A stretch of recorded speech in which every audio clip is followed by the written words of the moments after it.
Hello, everyone. Thank you so much for waiting for almost 40 minutes, and we're extremely sorry for this delay. Another 3-4 minutes, and we'll start off the event.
Hello, everyone.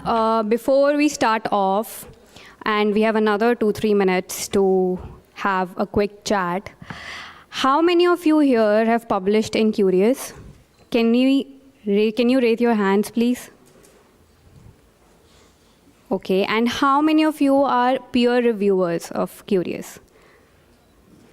Okay, I see a lot more of peer reviewers rather than people who have published. And also, how many of you have paid to publish in Cureus? Out of everyone who have published, any EPCs that you have paid? Okay.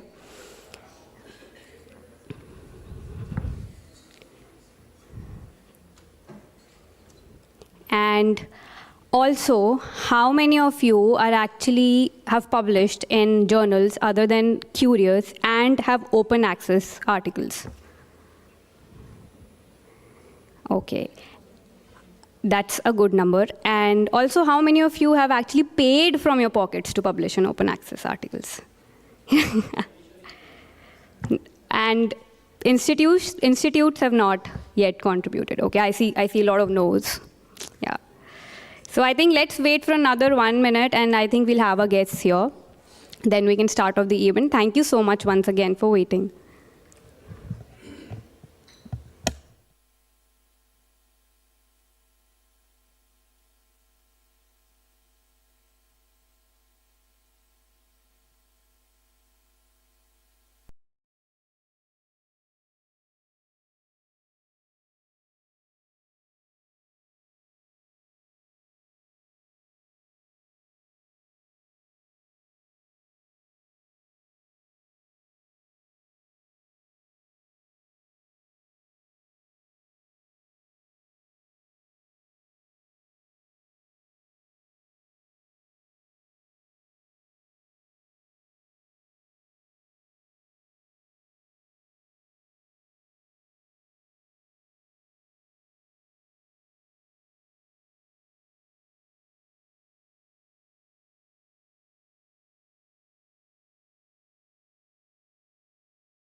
Also, till we wait, I know this is very painful for everyone, but seeing the traffic situation right now, I think most of us are stuck. Just another question. What is the shortest time frame that you have published your research article? Shortest. I hear 1 week. Or is it like my 1 week? Cureus, yes. You're at the right platform. And longest time frame? 2 years. Okay. I am wondering what, after 2 years, the research gets. Yeah. But, so do any one of you knows the average decision time of Cureus? To make a decision, sir, it's 1.5 days to reject or to accept. Yeah, it's 1.5 days. And approximately 35 days for your paper to get published.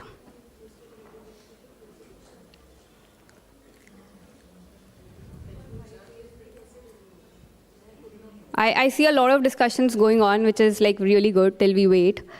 And I think they should be here in another 2-3 minutes for sure.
Pre-print papers are not reviewed, right?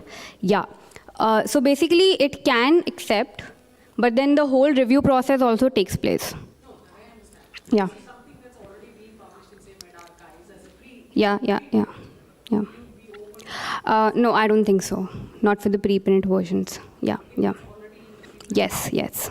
That basically, if we possibly have some sort of channel, then that goes into a repository.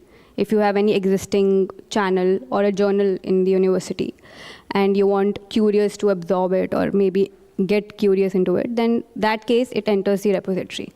But yes, sir, please. I had a question, like suppose we kind of, for getting the page priority published in BioXRV. Mm-hmm.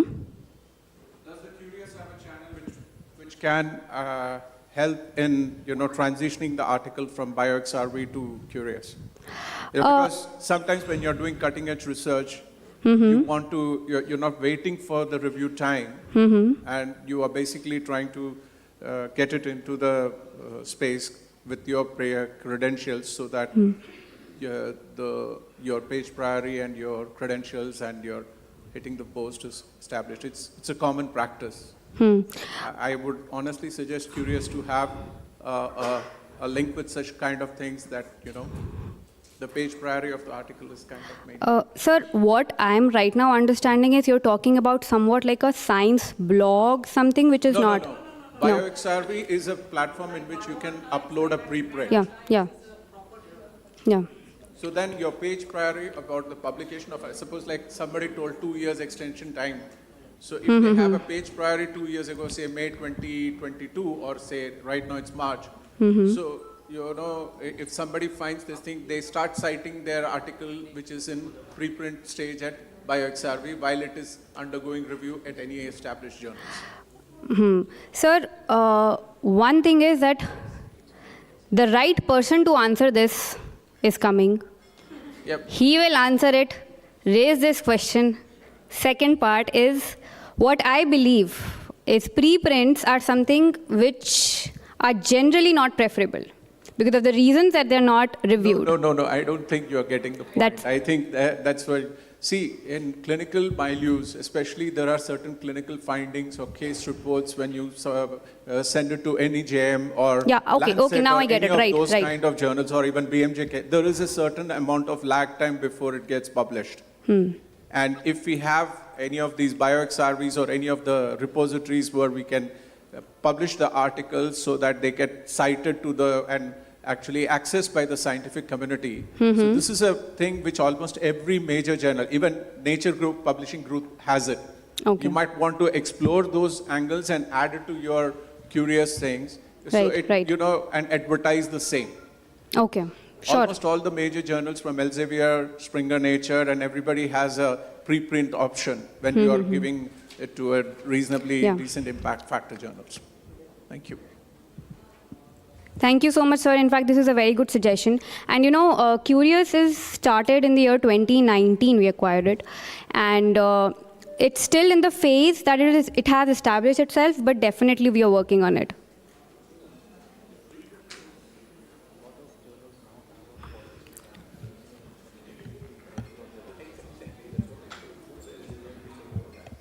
Elsevier, lot of Lancet, Lancet has it. Lancet has it. So you don't have to format again the paper. Exactly. You just straight away, they give you the preprint option whether you want to do that. So by chance, if the journal doesn't accept, fine, we have to extend it. Advantage is like in that 2-year period, you will get.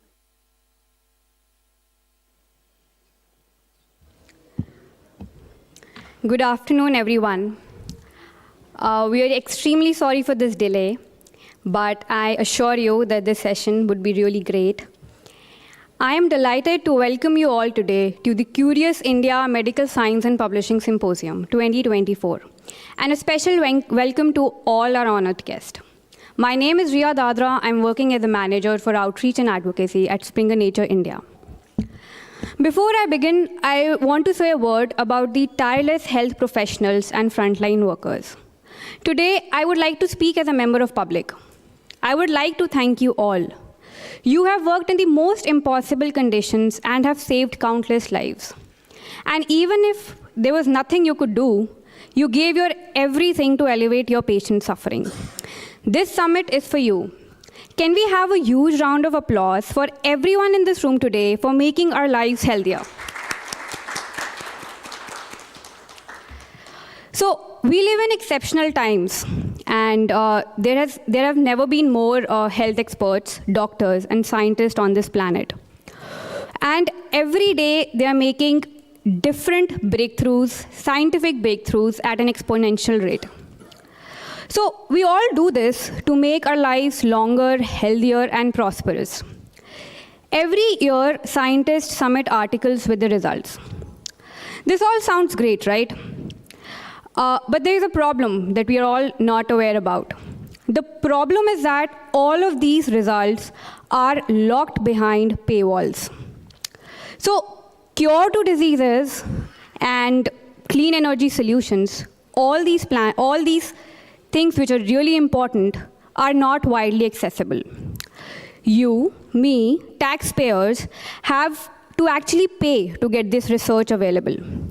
The doctors who are treating you may not have the access to all the research articles.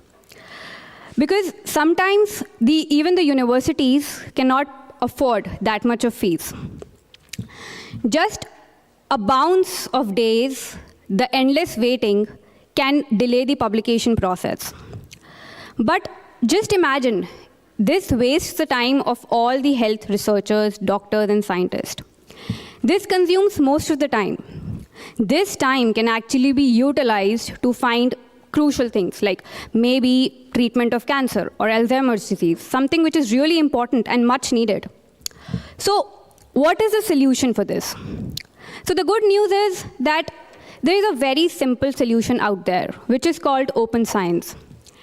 And in open science, everybody in this world will have the right to access latest research articles and data for free. Here at Springer Nature, we have Cureus, which has established itself as a leader in the open access medical journal, covering all 60 plus subspecialties of medicine. It's a fast publishing platform, and the average time to make a decision is 1.5 days. We serve in terms of better research, faster publications, and also retainment of copyright. So we understand this is a complicated and complex world, particularly right now. But with this complexity, it's very important as healthcare workers to actually look forward and find solutions that we can actually implement and work in this real life. To achieve this, we must all work together. Collaboration is very important. And today, I'm happy to say that we have fantastic speakers and panelists from different groups, the government side, academic, and private healthcare providers. It's a diverse representation of leaders, and I promise we would have a lot of time to think and reflect upon their thoughts. I would now request Mr. Venkatesh Sarvasiddhi, Professor John Adler, and Dr. B.N. Gangadhar to be on stage and please take up their respective spots.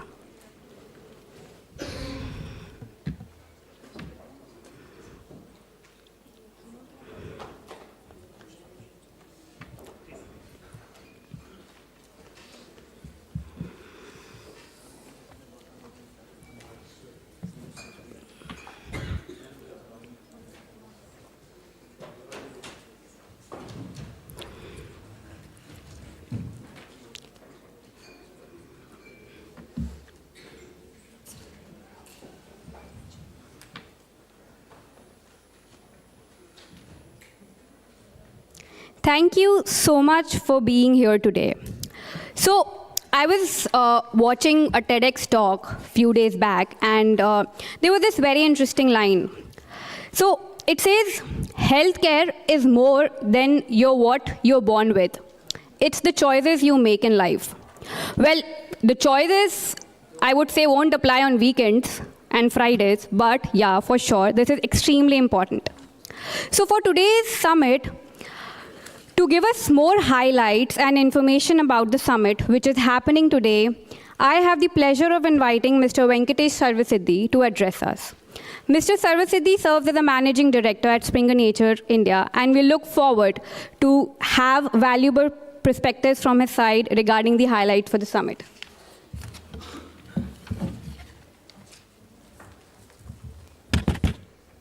Thank you, Ria. Good afternoon, everyone. I'm so happy to see people from different fields within healthcare assembling today.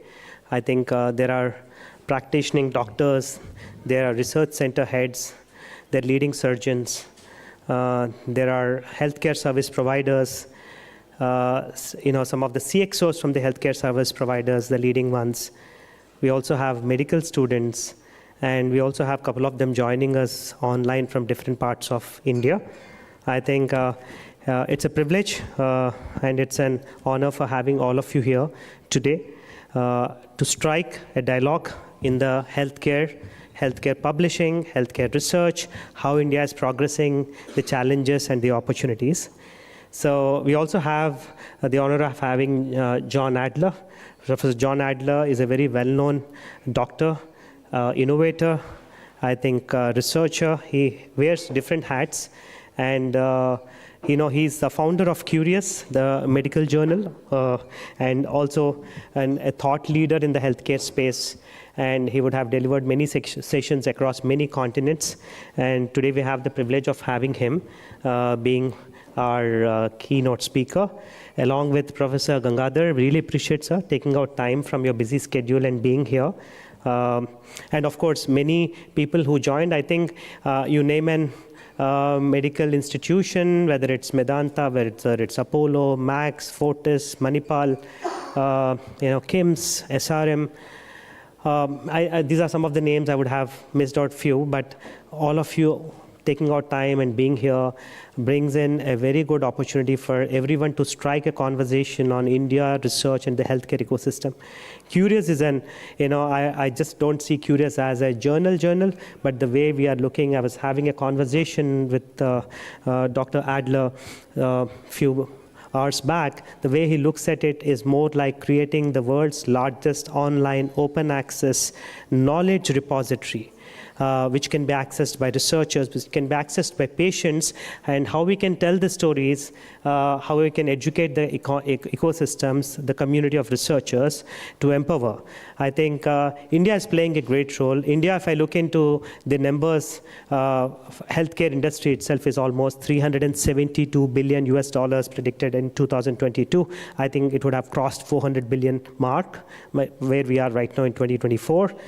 And it's, again, going to grow by 20% CAGR till 2030. These predictions are big. Still, we have, of course, challenges, issues with us. Our GDP spend is 0.66% in the healthcare research, and of course, it is much below than some of the developing countries or developed countries. That's one area to pick up. But the Union Minister for Health, even in our conversations when we met him, he emphasized the importance of healthcare research and innovation aligned with the G20 declaration. There's almost an 89,000 crores that has been kept as a fund towards the healthcare research and innovation in this current fiscal budget. And of course, there are 1.3 by 1,000, the ratio which you understand, because most of you are doctors, and an average ratio of 3, which is basically required to meet. I'm talking about the beds availability to the population. And to meet the average number of 3, at least the base minimum, which is a decent number to look at from different point of different countries, we need to add on another 2.4 million beds, which is again a staggering figure. So India has its sheer challenges in terms of investments in healthcare because of the population size we are in. But also I can see the ecosystem is very large. We have more than 660 medical schools. And I think the number which I recently read was 8 lakh doctors, out of which 6 lakhs are GPs, and the ecosystem is still growing. India needs more doctors and more beds as we progress and as the world's largest democracy with the biggest population. But Cureus, we have seen as a platform to democratize healthcare research and publishing. It is a very interesting model. How many of you know APCs? Yeah, so in India still, Global South, APC is still a challenge because there's no research funding that kept aside for APCs unless the government comes out with an APC-driven policy framework, which may be in the discussions or in the years to come. So still APCs is a challenge, and we are seeing how to beat this problem around and provide a solution for Global South. So using technology as an interface, Cureus not only minimizes your time to decision taking. For example, how many of you are medical students? Any who are in their MBBS? Yes. So you have a requirement to publish research in a stipulated time frame, maybe in a semester or a year or so. But classical journals take their own sweet time. The Cureus, if you look into from the time you submit to the time you get out of the article and gets published, is like 33 days. When I joined in Springer Nature, a few years back, it was around 40, 37, 33. In fact, I was talking to John, and he said, I want to make it to 48 hours. That's a dream, that's a miracle, but yes, pretty much possible using technology. But at the same time, we maintain the standards with peer reviews. So John, when he will address this, he can certainly give us a futuristic framework of how does he see Cureus as a platform. But we are deeply committed, and to the healthcare and the healthcare ecosystem. And this particular conversation with the panel discussions will touch upon very interesting areas of healthcare challenges and opportunities in an economy like India, and also especially in the publishing field. So hope you have a great time. And in interest of time, since we already started a little late because few were stuck in traffic, so now I leave back to you, Ria, to continue the thing. And I look forward to interacting with all of you in the due course of panel discussions coming up. Thank you so much. Really appreciate it.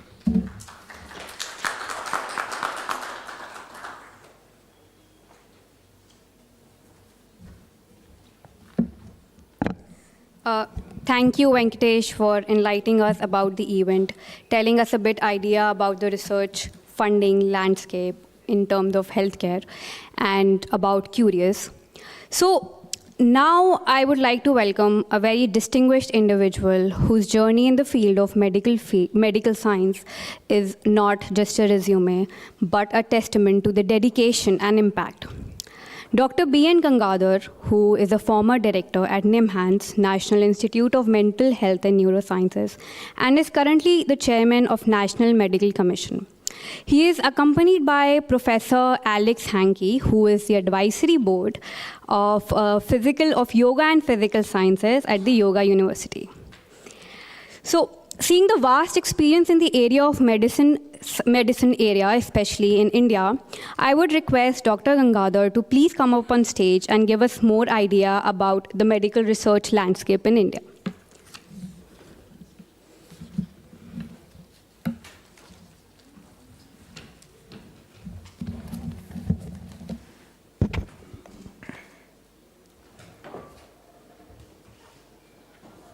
Good afternoon. At the outset, let me thank the organizers for giving me a chance to come over here, share some of the thoughts, both as a researcher and, of course, currently as the chairman of the National Medical Commission. Research is a search for truth in any science. And I believe each one of us in medical profession, right from the days of studentship to during our profession, if not in academia or otherwise, should continue to be searching for the truth and be, in quotes, researching, and of course, share that research through its publications. So publication is a means of communicating my research so that others don't search for the same, or others find a easier way to search. Or in my search I found something else, others may want to use it and test it out. Or if I failed to search what I wanted to search, others may find another way out. So communication of the research is as important as the research itself. So I must congratulate all the publishing houses for taking this search process to the other researchers. The National Medical Commission has emphasized in the recent guidelines that all medical colleges should have a research unit. We believe that from the early days of medical career as a student, a doctor to be should be enthused into conducting research. I can quote several anecdotes on this issue. I have met many undergraduates. Although my institution where I worked as a postgraduate institute, I know of many undergraduates who in their undergraduate education taken fancy to research because their teachers were good researchers. They emulated them, and at that age itself, they could be enthused to conduct research.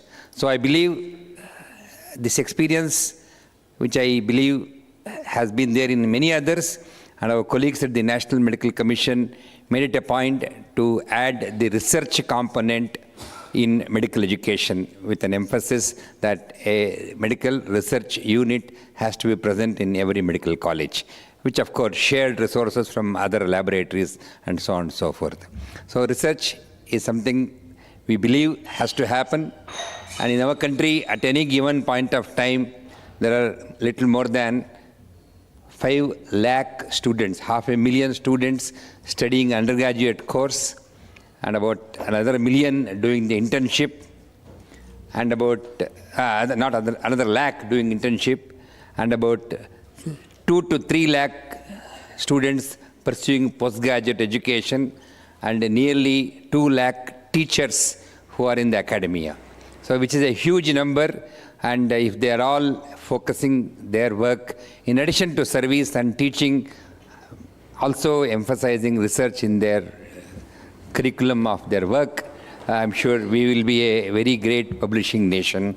And of course, organizations such as these will be our partners in communicating the same to the public. As a last point, research, since I say is for the humanities' benefit, whether as a researcher or as a person who is supporting the research, whatever may be the way, starting from funding it, reviewing the articles, publishing it, indexing it, making it available through open sources, etc., etc. All of us need to have this mindset that this research process is for the service of humanity, and so the commercial angle has to be balanced between the service mind and the benefits that I'm going to reap out of these activities. So I'll stop here. Thank you, Cureus, for letting me come over and share a couple of these thoughts along with you. As an apology, I must say, after the inauguration, after Professor Adler speaks, I will have to leave for another meeting. So you will kindly excuse me if I leave before the sessions start. Thank you so much.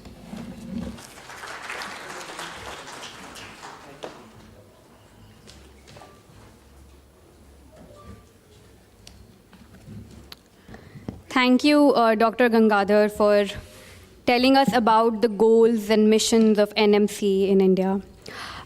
Thank you for motivating young researchers to understand the process of publishing, be patient, and understand the importance of research publishing in your sector.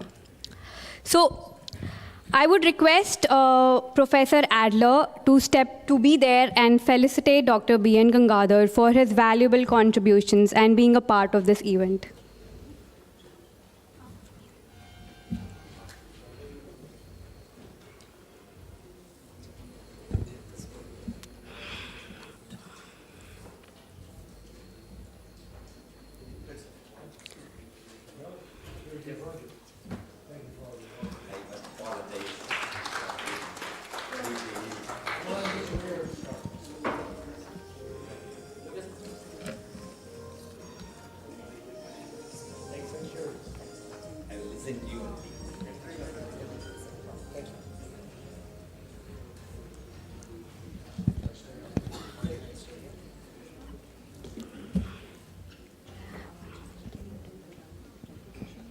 Sure.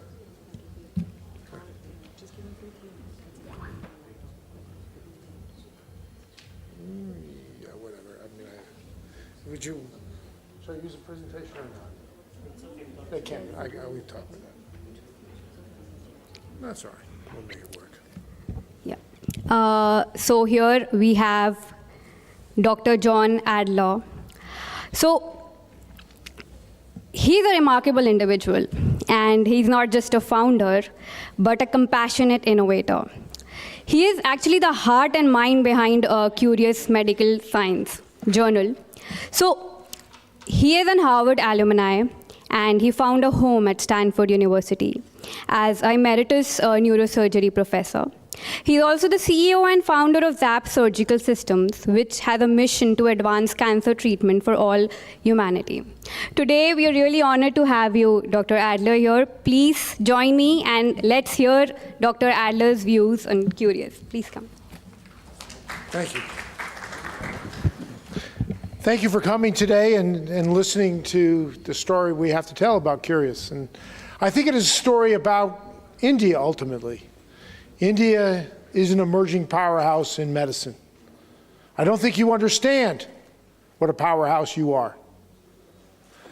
Well, I do.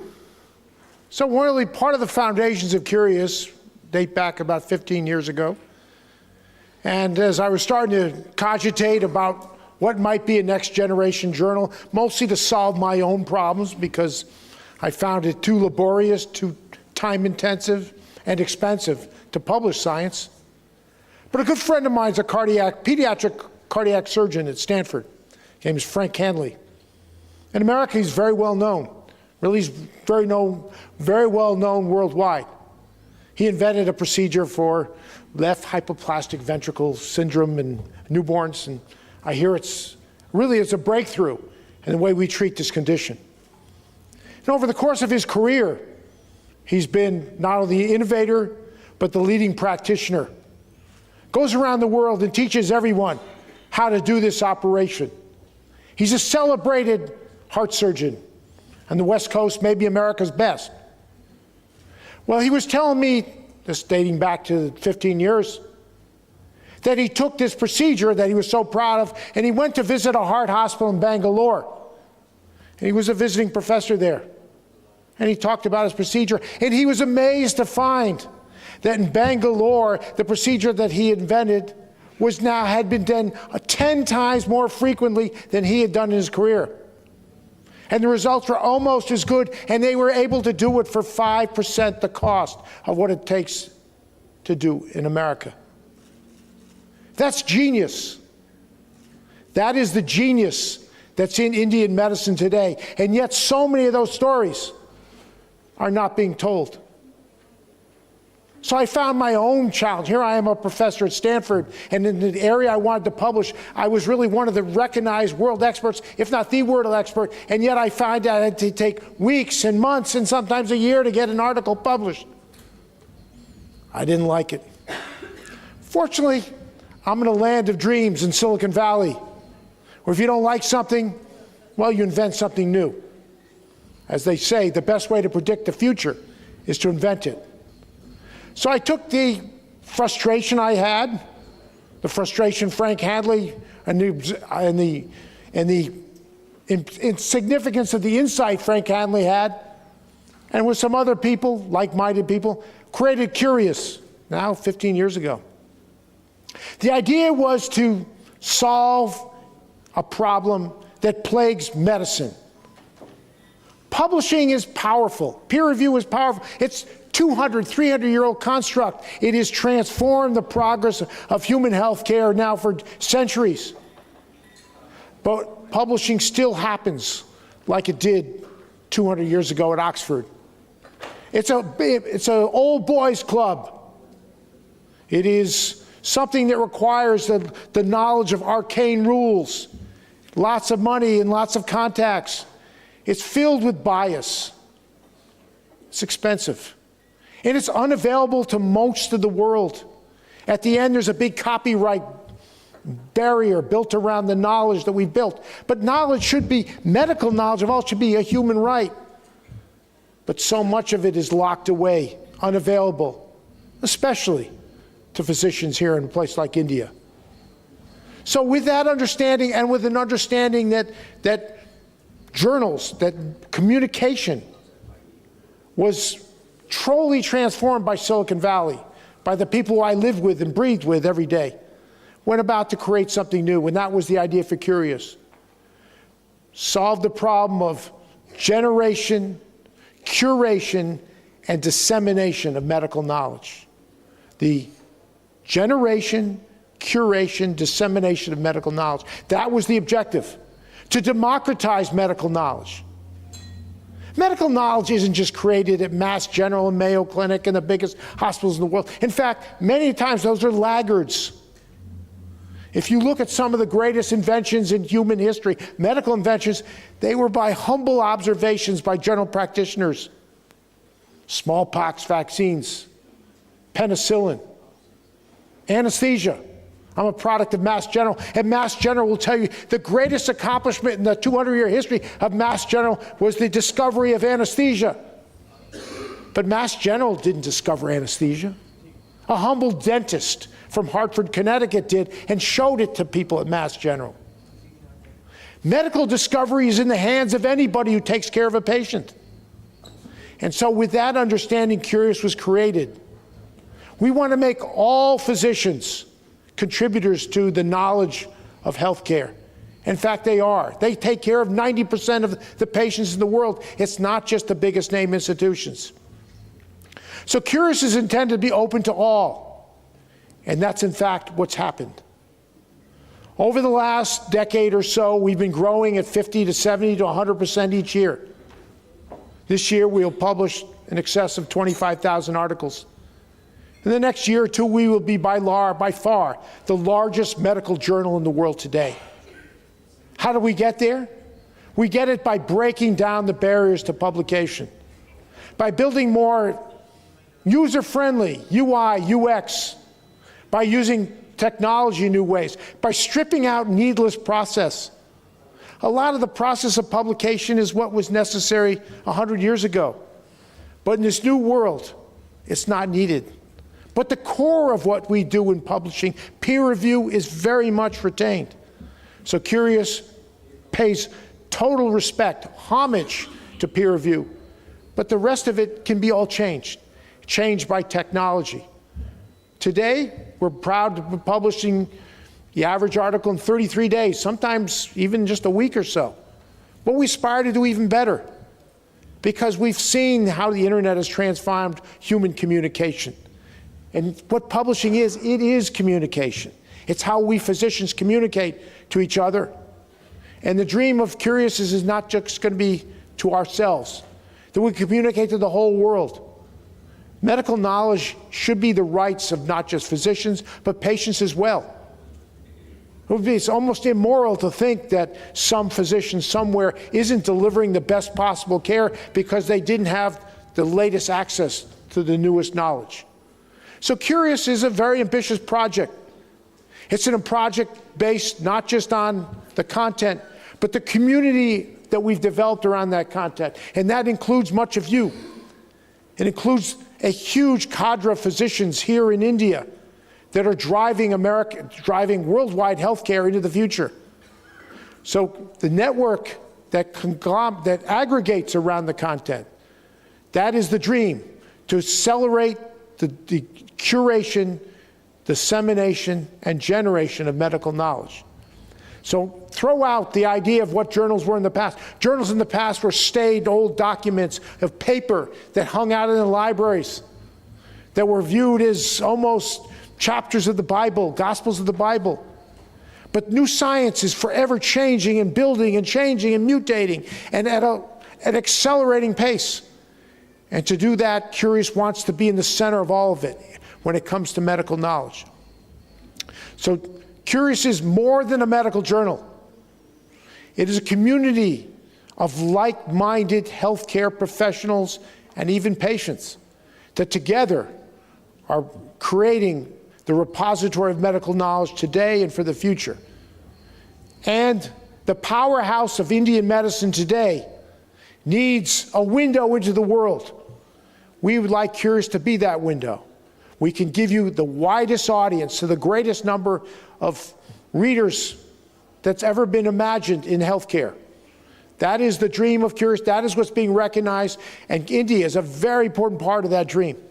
Huge patient population, largest potential patients group in the world, a huge physician base, and a motivated society and government and culture to drive healthcare in the future. But just because you invent, it doesn't exist until it's published. Nothing exists. The greatest inventions in medicine mean nothing unless they're published and documented. That's the role of Cureus. That's our dream, and that's our partnership with you and all of Indian medicine. So thank you for the chance to talk to you this morning, or this afternoon. For me, it's the morning. But I look forward to communicating with you further, and please check out Cureus. I think you'll understand why it's so important to the future of Indian medicine. Thank you.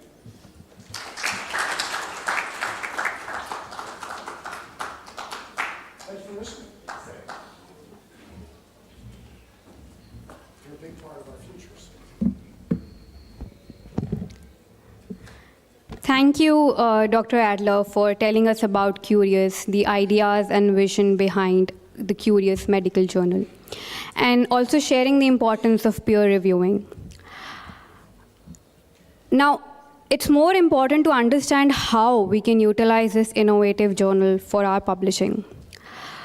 I would now request Mr. Venkatesh Sarvasiddhi to felicitate Dr. Adler for his contributions and discussion.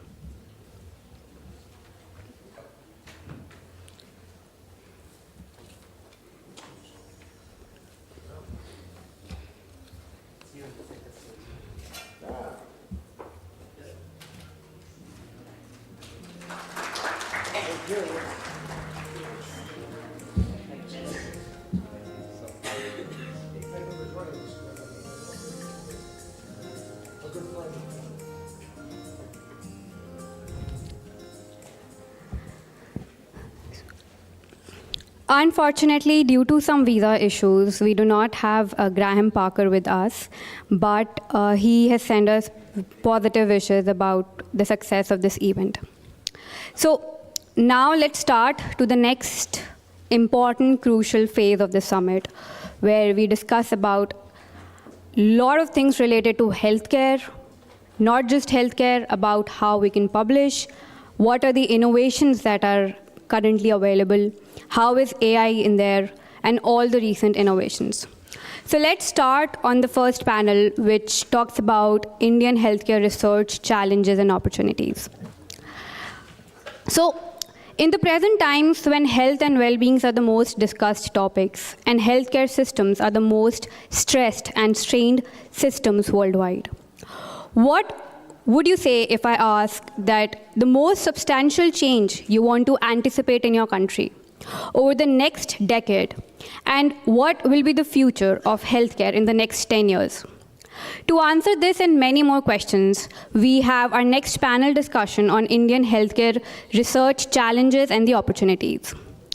In this discussion, we dive into the heart of healthcare research in India and try to get an answer to these questions. Together, we're not just exploring opportunities and challenges, we are seeking chances for real-life changes, and that actually transforms life. To kickstart this discussion, I would now request Ms. Akansha Tyagi, Senior Business Manager at Springer Nature India, to be the moderator for this session.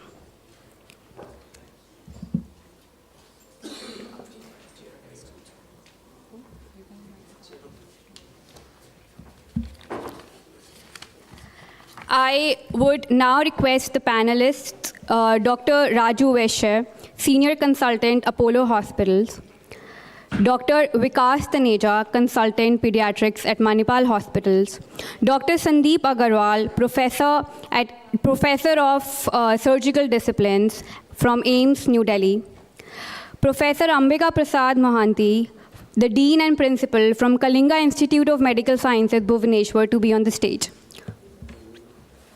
Over to you, Akansha.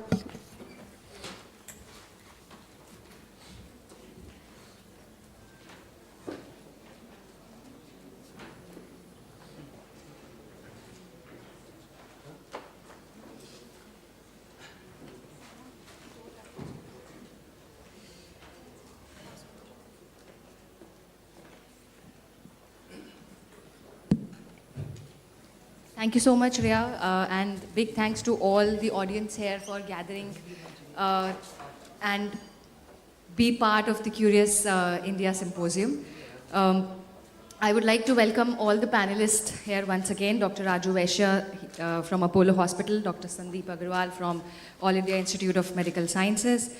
We also are joined by Professor Brigadier Ambika Prasad Mohanty. He is Dean and Principal of Kalinga Institute of Medical Sciences, and Dr. Vikas Taneja from Manipal Hospital. Thank you so much, all of you, for taking out time and engaging with us in this important discussion about which way the Indian healthcare research is heading and sharing your views about it. I'm sure all the audience present here, as well as people who are viewing us online, are going to benefit from this discussion. So to open the forum, I would like to start by saying that the discussion will revolve around what is happening in the Indian healthcare research scenario currently and how it is changing shape, how it is transforming with the various new policies coming in, with the various new changes, especially the technology bit also getting involved. So to start with, we all know that there are close to 600 plus medical colleges in India, out of which 46 roughly are in the government control, and we have 250 plus in the private medical space. And still, if we look at the ratio, it's 0.6 per thousand, 0.6 doctors per thousand patients, which is not very healthy, not a very good scenario. So I would like to ask all the panelists to start with that, other than this skewed ratio, what are the other healthcare research-related challenges that India is facing, and what is hindering, what are those factors which are hindering the growth of Indian healthcare research? If we can have views from all of you, probably we can start with Dr. Raju. The biggest challenges is the non-existence or little existence of research infrastructure in our country, which is not uniform. It is located in some prime institutes, but not all across. Second is lack of research funding. There is hardly any funding, and whatever funding is available goes to big prime authors or big institute rather than, actually researchers sometimes even don't know where to approach and how to approach in their research. So they cannot do good research, they cannot publish in good journals which are open access, for example, and they require to pay. Lastly, there is, to some extent, there used to be brain drain, top people used to go out and do research in other countries from India rather than within India. But now that has largely stopped, and now we have a larger pool of researchers from biomedical field who can do research. Thank you so much, Dr. Raju. I would like to invite views from Dr. Sandeep as well, coming from the government setup from AIIMS. What do you think, sir, is obstructing the growth of research output in the healthcare space in India? Yeah, first of all, good afternoon, and thank you, Springer Nature, for this opportunity. So, first of all, I'd like to say that India, the research healthscape has a very promising future, and we have a robust Indian Council of Medical Research, which has all the regulatory laws in place, the funding, the resources to train research professionals. So, first of all, let's start with that, and probably I would say there are ample funding opportunities for somebody who wants to avail of that. So let me start by saying that. But on the other hand, we still have challenges in the form of building research capacity. I think we need a pool of really world-class researchers who can guide the young researchers into good quality research. Okay. And second thing is to look at research which has translational value. We may have a lot of basic research going on in India in various academic institutes. But I think our focus should be on translational research. And I think for that, I think government has already established the Translational Health Institute, for developing those, taking ideas from already conducting research actually, taking leads from them and helping the researchers translate into, let's say, medicines or devices which can be of public use. And I think other thing we need is what I was discussing with Pooja in the break, was to have patient advocacy groups involvement in research. We need to create patient awareness that why research is important, why they should participate, rather than having a negative media publicity by saying, no, research is like using public as guinea pig, which is not true. I think we have very robust laws. We have, patient rights with most of the top quality research and should follow all the, regulations and laws about patient consent, patient information, and we have, robust ethics committees. But other thing we might need probably is more accredited ethics committees. A lot of research can happen in private sector. There are pretty top professionals in private sector, and as we say, anybody can do research. But we need to have very accredited ethics committee which will look at all aspects rather than just commercial aspects. I think these are the points I would like to make. Thank you. Thank you so much, Dr. Sandeep. I would like to have views about how the scenario is shaping up, especially when we look at the regional centers. Like sitting out of Delhi, the situation looks a little different. But when you go to two-tier cities, Professor Mohanty, if you can shed some light about how the situation is in smaller cities and how researchers are feeling in the healthcare space. Thank you, Akanksha. This is your name is Akanksha. Professor Adler, my colleagues here, and all these faculties or the experts and the students are here. Just to introduce myself, because I have been introduced, I come from a very small city. I am an administrator now, the professor in medicine. I am the dean and principal of Kalinga Institute of Medical Sciences that is located in Bhubaneswar. Yes, There are some differences between the government and the private sectors, but it's changing. Way back in 50s, AIMS was brought up, priority was healthcare, subsequently research. And definitely it did marvelous job. Subsequently, and sometime that ICMR also came up, which was just close to the AIMS building. Then other institutes came up, PGI, GIPMR, SGPGI, CMC and all that. Yes, there is a difference between the government and private. The government started in a very great way and still doing. The major institutes, those are the AIMS, PGI, SGPGI, GIPMR and all that. But private subsequently, which has come now, it is also doing wonderful job. I'll give my example. My institute is only 14 years old. It has got a NAAC grading of A++, a NIRF of 16 to 26. Why? Because of all these things. Academics, research, and publication. We are dealing three things here. One is healthcare. Second is the research. I think the third part will subsequently go into the publications. People in India see a lot of patients, especially in government hospitals. They see so much of patients. Nowhere in the world they see so much of patients. So they're overloaded with patients. They have got a lot of problems. But very few are doing research who are actually devoted and committed. Rather, in fact, few people are doing maximum research. I can say 10 to 20% are doing almost 80 to 90% research and publishing also. Coming to private, number of patients are reasonable, facilities are available. In my institute, we have got a state-of-the-art library in case somebody had gone from the Cureus to my institute, I've seen. The state-of-the-art, the skill lab and the animation lab. Of course, everybody is now connected to the internet. There's nothing called we are in a small city or big city. We are publishing around 350 publications in this index journals every year, and COVID was much more. COVID during, all of us have faced, people published plenty of articles during COVID, but still, there are some barriers in government as well as in private.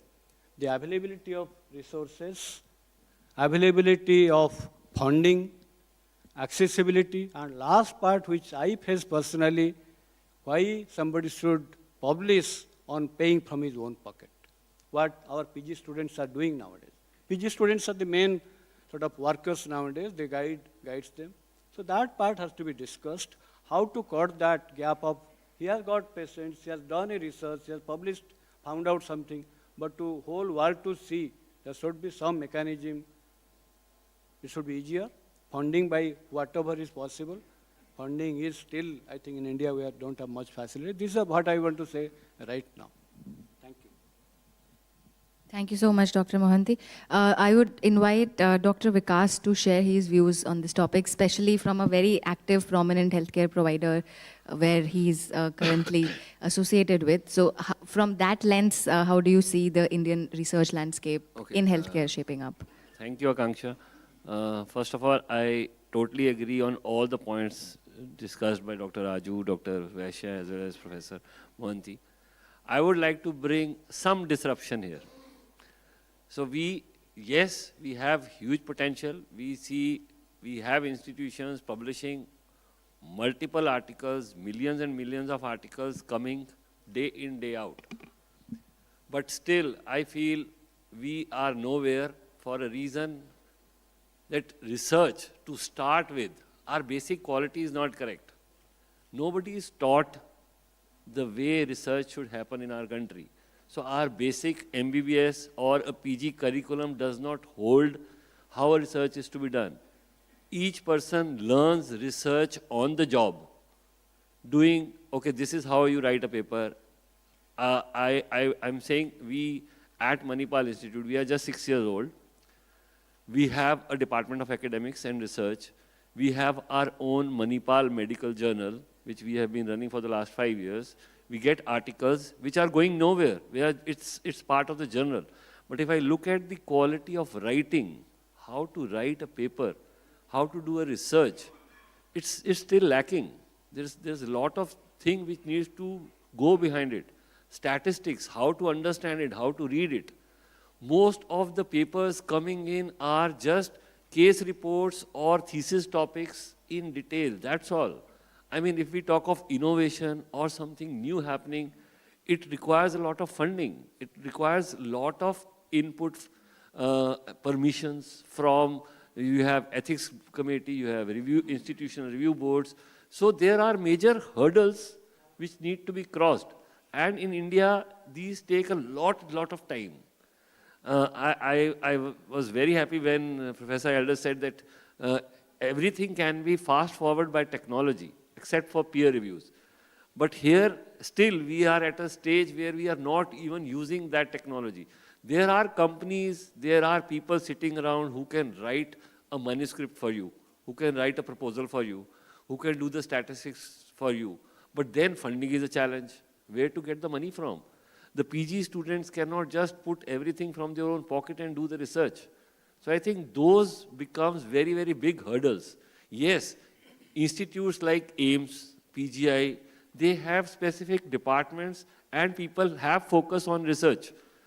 In private institutions, it's more of seeing patients, generating money, your revenues and all those things. So research takes a backlog. The moment PG students start coming in, then they face these challenges day in, day out in the institution. So I think that is a major take which we should be looking at, how to solve these issues and get the process more and more streamlined. Thank you so much, Dr. Vikas, for breaking it down and actually going to the real cause. I can see there's a question in the audience. So yes, before I wrap up, can we have a mic to Dr. Rajiv so that we can take his question? Sir, I also come from a private institute, SRM Medical College, which is number 20 in India. I understand that the mandates of NMC are very strict in terms of course curriculum. It's pretty heavy load. What we have started doing is creating research with social impact. Instead of individually, not all the 250 students are expected to publish. Not all the 150 or 60, 70 MD students are expected to publish. But if there is a group project which is community-based,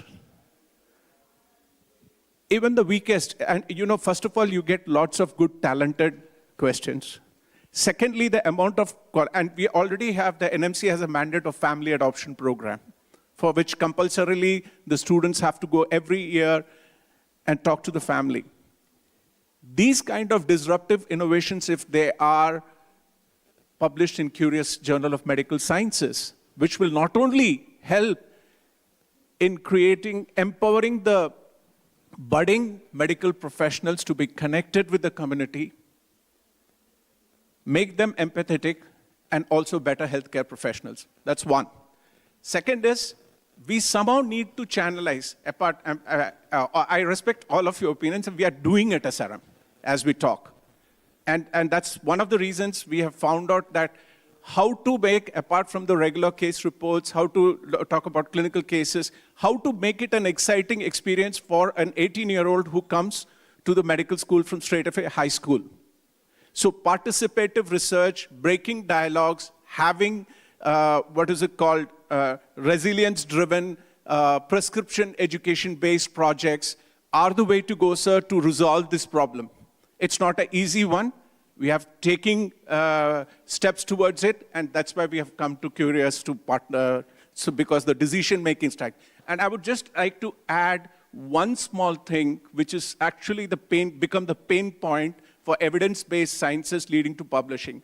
Somewhere in the early 2000s, the NIH actually mandated all the investigators funded by NIH to publish in PubMed.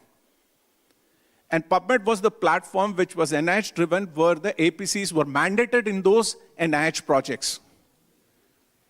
And unfortunately, that kind of thing, whether it's contingency consumables or the standardized Indian Council of Medical Research or Department of Biotechnology or DST grants, do not have that scope.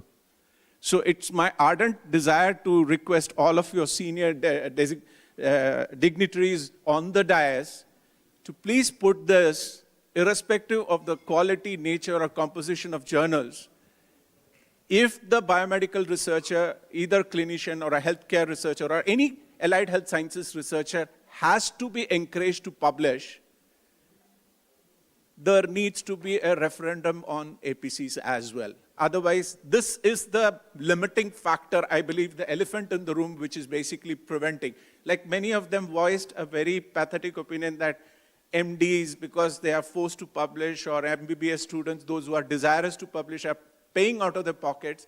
I think both in a PPP model, both the government as well as private parties need to take steps, punitive steps forward to make this happen. Thank you so much for your time. Thank you, Dr. Rajiv. I can see there are a couple of more questions. In the interest of time, we can take one more. Probably. Can we have a mic?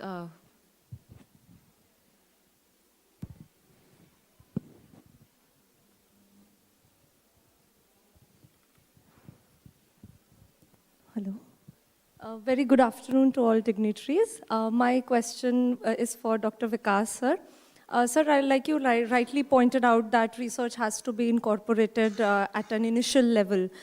Could you possibly share your inputs on a possible roadmap in order to incorporate research methodology, the practical concepts of it in the UG curriculum in the current scenario in our country, as a part of the curriculum for all faculties, dentistry, I'll give you Ayurveda? a brief example.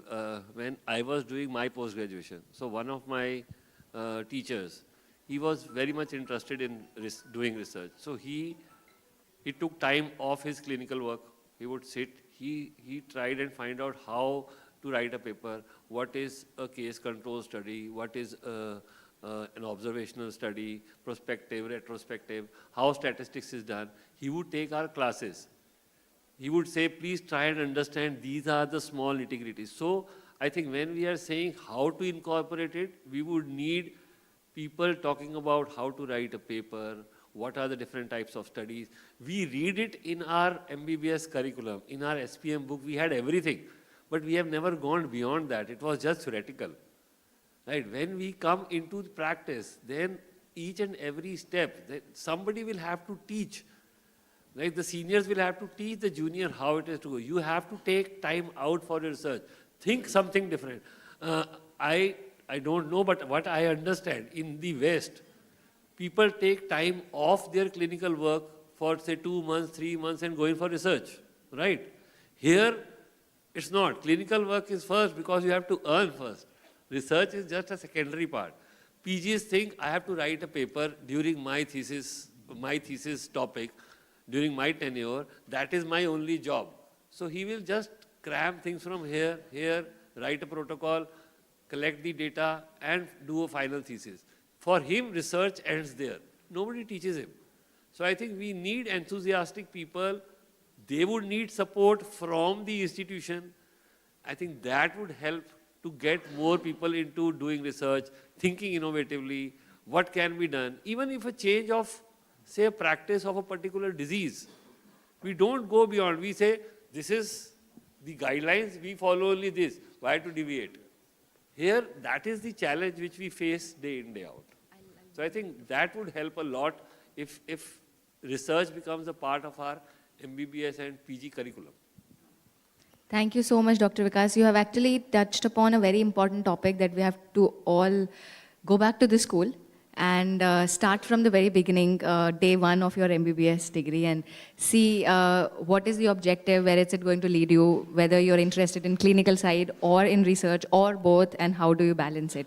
So that brings me to the next theme that I would want all of you to address, that recently we have seen there is a lot of shift in the way medical education is imparted. We are seeing competency-based education. We are seeing that there is interprofessional education where you're not just focused only on one specialty, you are doing it all together, learning about various other specialty also, so that as a team, patient care can be effectively provided. And in the times of technology, we see a lot of VR simulation, online training coming in. How do you see that all of this is blending into the Indian medical education system? And do we also need, since we just now discussed and everybody addressed, highlighted the fact that publishing should also be an integral part right from day one, do you think it should also be included and embedded into the curriculum somewhere? And what are the various educational programs that we can adopt to evolve the Indian medical education landscape overall? Would you like to start, sir? Because you had some thoughts in the last one. So, you know, we said obviously in a very important, maybe almost an urgent thing to incorporate research methodology modules and publishing modules into starting from the undergraduate education. And I personally would say it should not be individual based. It should not be just somebody as a good teacher so he gets an opportunity. I think it should be institution based, that the undergraduates, there should be modules prepared by the experts on protocol writing, on initiation into research, onto generating research ideas, having modules for statistical workshop, which can last, let's say we can have one class every week, lasting for 3 months, so that they have the whole basics of research covered. So I think it needs to be a very structured program starting at the undergraduate level that we need to incorporate. And we are very lucky to have in AIMS, we have a very robust research section which starts all this, which has regular courses, regular modules, which are obviously free. And the only thing is you need to spend your time, attend the course, you get a certificate, and obviously get trained with obviously very senior people taking classes and guiding the researchers. Of course, in a skill-based, and then taking the research publishing. I edit a journal, which is a Journal of Minimal Access Surgery, which is a PubMed index, the journal dealing with minimal access surgery. And we regularly, as an editor, we regularly take courses and workshops, in fact, various conferences, otherwise online modules, on how to write a manuscript or how to deal with a rejection and all. So I think it's a lot of thing has to be structured and given in a very dedicated way. And of course, it should be made mandatory. But of course, education cannot be forced down the throat. And obviously, only the dedicated people will take it. But certain amount of importance should be given to these sort of things. Thank you so much. I would like to invite thoughts from Dr. Raju on this theme. As Dr. Agarwal said, the research or similar training cannot be forced on the students, but I would suggest that if we encourage them and tell them the importance of research, then I'm sure, and the value of research, then I'm sure they will be very excited. Because if they do research and if they don't publish, it go waste.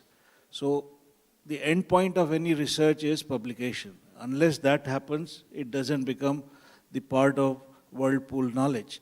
And I can tell you, from my experience of almost 40 years in research, research is quite repulsive to start with, but once you have a couple of publications, then it becomes an addiction. So it's only the first few publications that needs to be hit, and then they will do it automatically. They will learn the art of doing it. Thank you so much, Dr. Raju.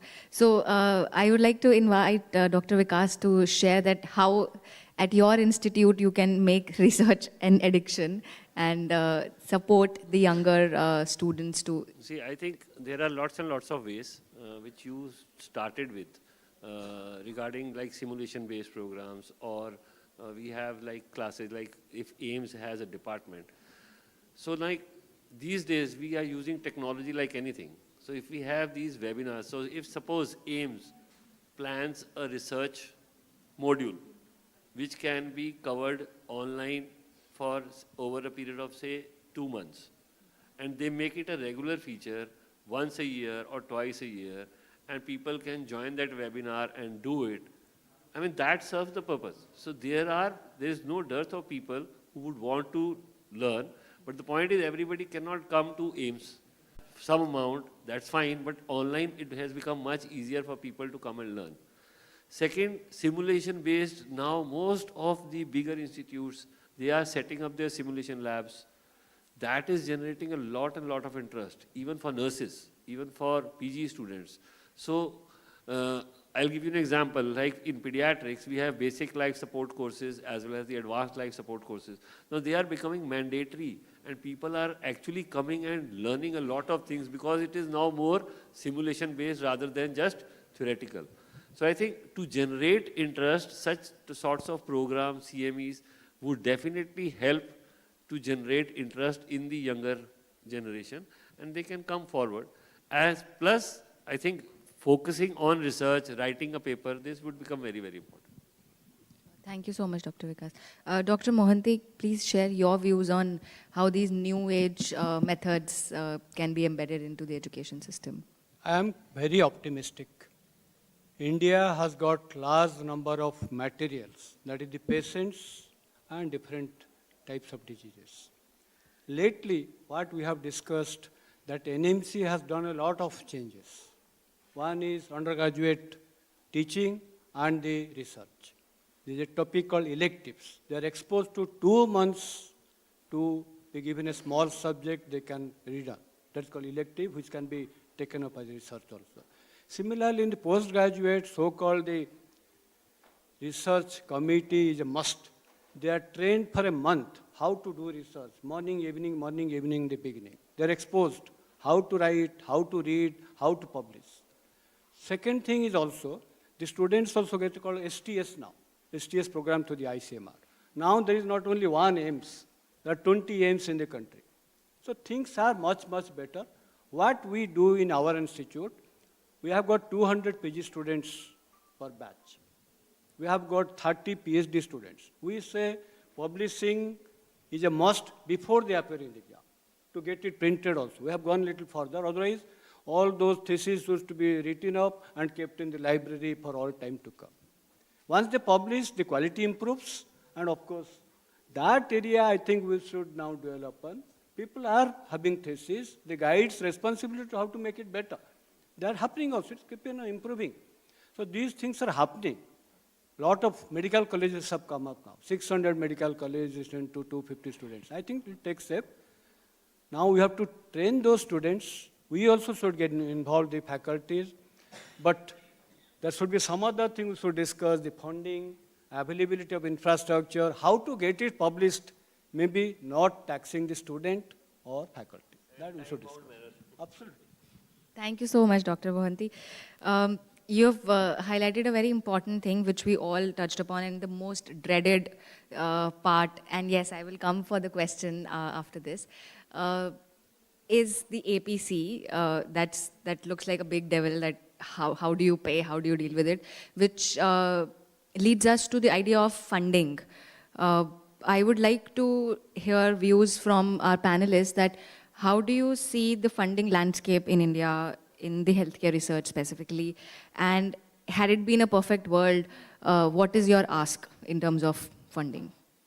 If we have a genie who can fulfill whatever we ask for in terms of healthcare funding, what would be your ask? Probably we can start with Professor Raju.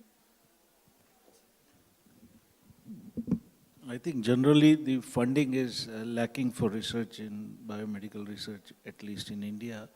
There are few government institutions which can provide, but most of the researchers are either not aware of it or have fear of approaching because it takes time, efforts and so on. But now some private institutions are also coming up. But I think all teaching institutions should have some funding provision for research across all medical colleges, all big institutes, may it be private or institution or government institution. Then only the researchers can do good research and can get good publications out of it.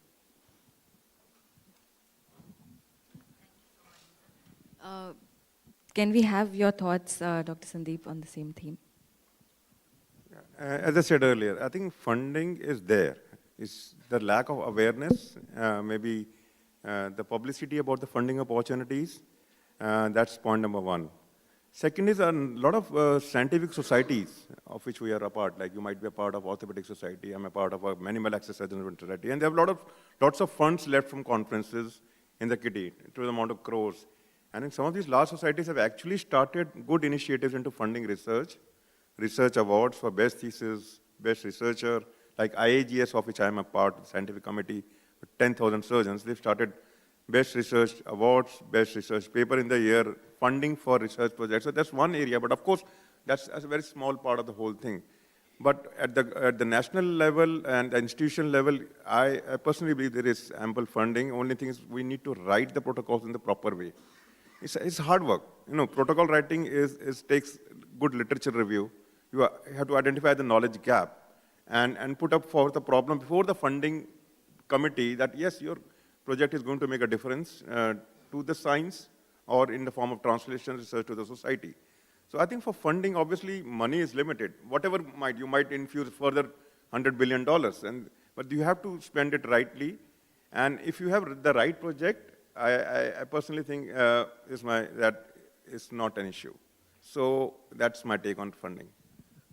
Dr. Sandeep, I would just want to add a few things to it. So it very commonly happens in institutes. Like if I talk of my institute, my student is doing a thesis topic. He wants certain investigations to be done. Not a big cost, but say 5,000 rupees or 10,000 rupees per patient. So I need to have, say, 100 patients. So I'll need somewhere around, say, 50,000 or 1 lakh or 2 lakh rupees. What usually is seen is the ethics committees, the scientific research committees, they tend to block that project because it is requiring a certain amount of money.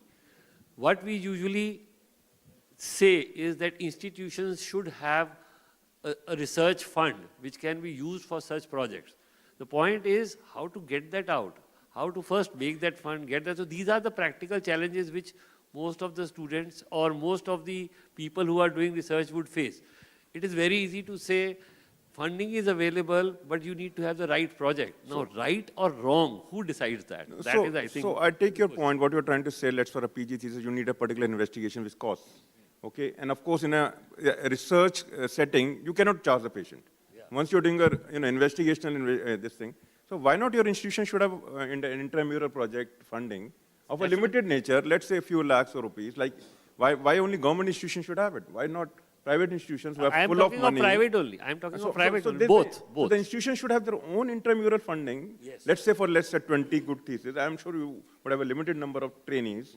So institution can have, let's say for 5 best projects, they will fund. So I think that's the way to go. That's the way to go. I am also saying the same thing. Yeah. The institutions would need to have that fund with them, but which can be utilized for such scenarios. Yeah, agree. For the smaller projects, yes, we need to have intramural funding. They can't go in for the extramural. Yeah. I can see there's a lot of interest on this theme. We have one question which is waiting for very long, and then we also have one question from Professor Rahul Bhargav. But I'll take the advantage of being the moderator here. And before I come back to you guys for the question, I have one quick rapid fire for all of you. So as I see with my experience in the publishing space, the struggle is between the volume, how many papers, research output, and the value, the research outcome. So it's a rapid fire question. One thought that comes first to your mind about how do you balance this volume and value game? We can start with Dr. Raju. I think both quantity and quality are important. Obviously, you try to do the best research which may have, like for clinicians, translational value. And you try to do good studies, and good studies are usually comparative study or multi-institutional study or systematic reviews, if, for example, which have higher hierarchy. And if you do that, you have more citations, more value of your research. But if you do simple research like, case reports, narrative reviews, etc., you don't have that much of quality and you have lesser citations. But as I said, beggars can't be choosers. So to start with, you have to start with simple research, and once you advance in the research field, you do better research. Sure, thank you so much. Your thoughts on this, Dr. Mohanty? I'll come back to the funding again. Funds are available, as Professor Agarwal said. Government, definitely. ICMR, the Department of Health Research, and plenty. In private, what we do in medical college, in the research committee, if the particular topic is worthy, they recommend intramural funding, especially for the kits or the reagents. It's not difficult. And ethics passes that. If you don't do that, ethics never allow that to go forward. It's not difficult.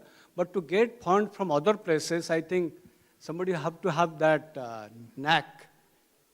A lot of funds are available. As you said, I am a physician. There's a physician research foundation in India also.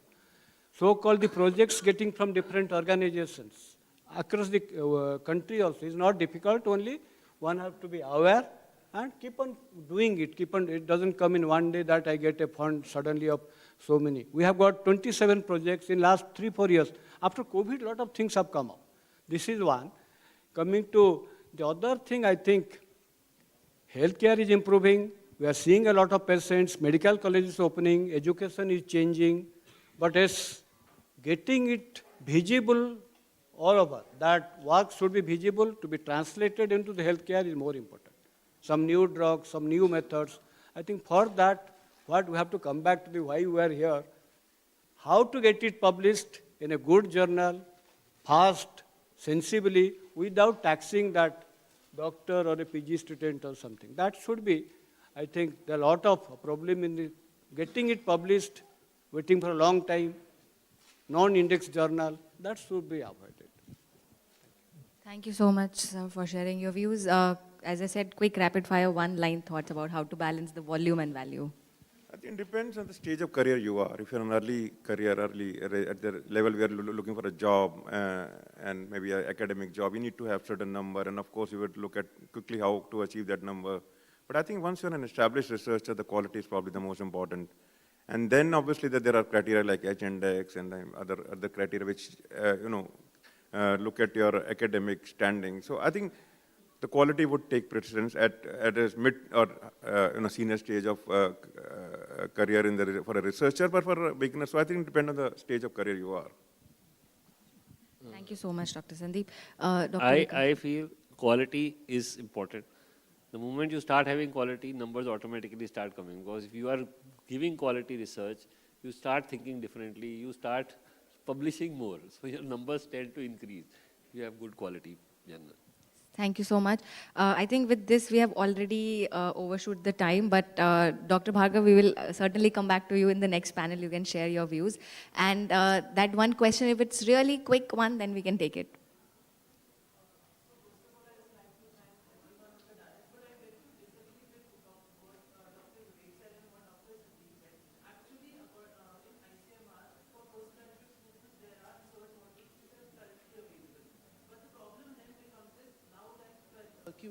Now that Cureus has come to publish articles for free of cost and without any APC in PubMed, there are journals like NMJI, which is run by AIIMS. But one of the problems that most of the postgraduate students still face is the regulations that are imposed by the journal which AIIMS publishes. So actually, sometimes certain colleges are not sympathetic to publish in journals which require a lot of, there are rules like you have to get permissions from your HODs, from your guides. So a lot of them actually hampers people publishing into journals which are though free and of high impact value, but does not help a young stage researcher. And the second thing I would like to know from the panelists is, though there are research courses available, which even I have done, but the problem is in India, a lot of researchers who are great might not be having time for sure because of the clinical burden, but still we don't get that kind of support which we get from people who are working abroad, while of Indian origin or while of foreign origin. So how do you think we can tackle such kind of situation?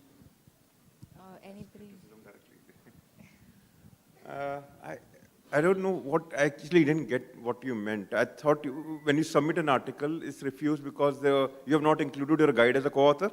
No. But that's a common thing. I can tell you this. Just one second. So there are people who submit their research without mentioning their guide or the people who are involved in the research as co-authors. So obviously, if you send it as a single author, a research which cannot be done by you alone, it will get rejected. So you shouldn't take offense at that. It's a teamwork. So when you submit a manuscript, editor is a very experienced person. And there's no bias, as far as I understand, for anybody. The editor just looks at the technical requirements of the article, of course, the checklist of the affiliations and all, and who has contributed how much. You have to specify what is each author's role in that research. That has to be mentioned. So unless you fulfill the checklist, it's going to be rejected. Point number 2, if there is any sort of plagiarism, straight away, without fail, it'll get rejected. And third is the quality of the article. And quality will definitely improve if you involve your co-guides and your senior colleagues in the research writing. So I don't know what you're talking about, sorry, but I don't think there is any bias in any of these journals about whether you are a junior person or a senior person. Of course, you look at the actual ethical standards and the technical, that's a must. Thank you so much, Dr. Sandeep. So to conclude, I think this can go on and on.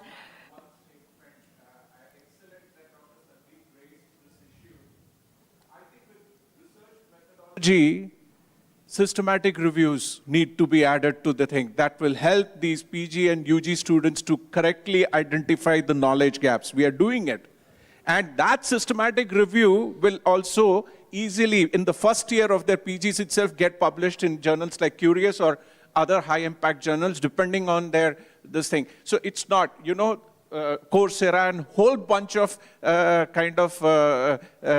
courses are there in YouTube as we are emerging out of the pandemic era. So it's not the lack of knowledge, it's actually the lack of focused application which is not happening. Once the systematic reviews are actually enmeshed into the research methodology which is imparted to the students at UG and PG level, I think a lot of these problems will get resolved, and also the focused problems addressing the knowledge gaps would be addressed. I'm sorry I am interrupting again, but I thought this should be added to Dr. Agarwal's Thank you so much, Thank Dr. you. Rajiv. I think we can safely conclude that where there's a will, there's a way. So if we all together come and get into a dialogue, a discourse, then we can find solutions to all of these challenges, especially in the context of Indian healthcare system. With this thought, I would like to thank all the panelists for sharing their views and hand it over to Rhea.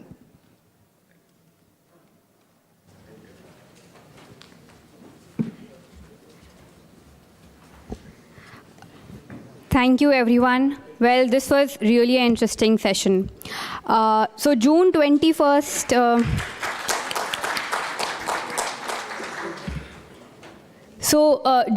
little story, June 21st, 2015, a lot of people say it's the National Selfie Day, it's the International Yoga Day.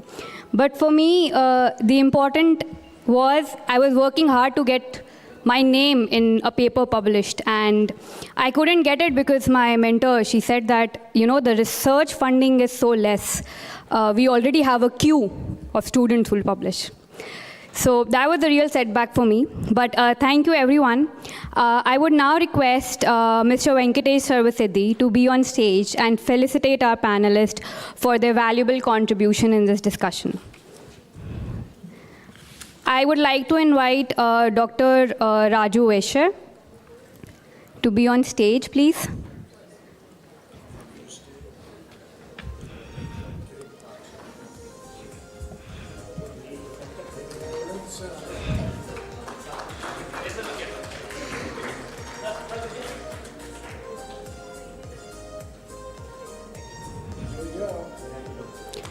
I would request Dr. Vikas Taneja to please be on stage.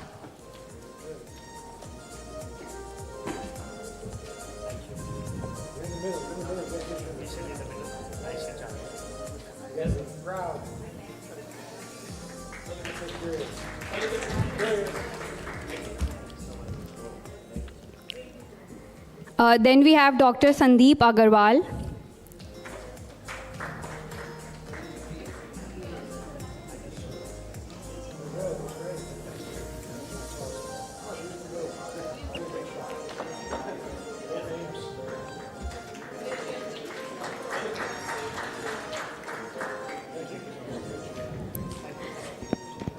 I would invite Professor Ambika Prasad Mohanty.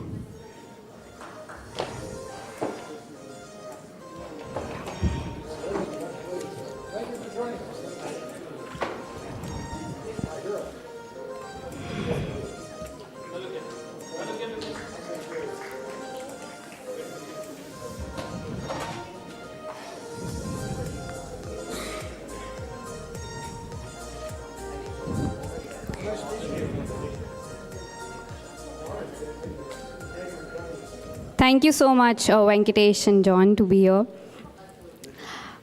So, as we move on to the next panel discussion for this summit, so this is basically a correlation between panel 1 and panel 2. We talked about the challenges, we talked about the research funding issue. We also touched upon how there is an issue in terms of research training amongst young researchers, how we can motivate them. So, touching more on this issue, we have the next panel which talks about what are the trends of future publishing in healthcare. A quick question. How many of you got scared when ChatGPT was launched? Let's be a little honest here. I just see one hand. I was scared that it may take up my job. So, we will talk about how innovations are coming up, how we are slowly working towards adapting towards them. So, this is a very important aspect, definitely. And it's also important to understand that this healthcare industry is evolving, and so should be our methods of communicating and disseminating our information. It's not actually a challenge. It's actually an opportunity for all of us to come together, learn, and grow. As we sail through this interesting panel discussion, I would like to request Mr. Venkatesh Sarvasiddhi to be up on stage and be the moderator for this session. Please join us on stage and let's have some interesting conversation. For this panel, I would request Dr. Pooja Sharma, founder and CEO of Apar Health. Unfortunately, Dr. Vinita Jha could not be here due to some personal reasons. Then we have Dr. Rahul Bhargav, who is the Principal Director and Chief Hematology of Fortis Hospitals. And we have Professor John R. Adler, who's the founder, Cureus Journal of Medical Sciences. Thank you so much.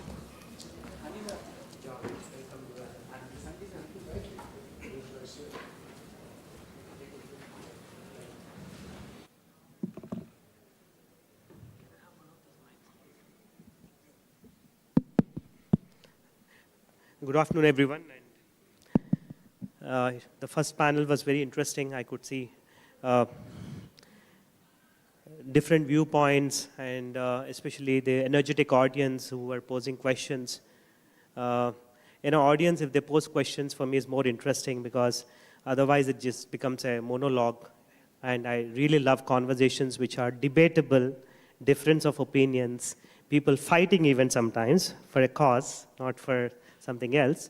I really love those kind of forums. It was a pleasure to see, and I was just thinking, sitting in the audience, that I'm sitting in front of some of the leading doctors or heads in India and in the world, and that's a great moment for me to think. The panelists all come from different institutions, heading different institutions, leading, and it's such a privilege to see all of them in one forum.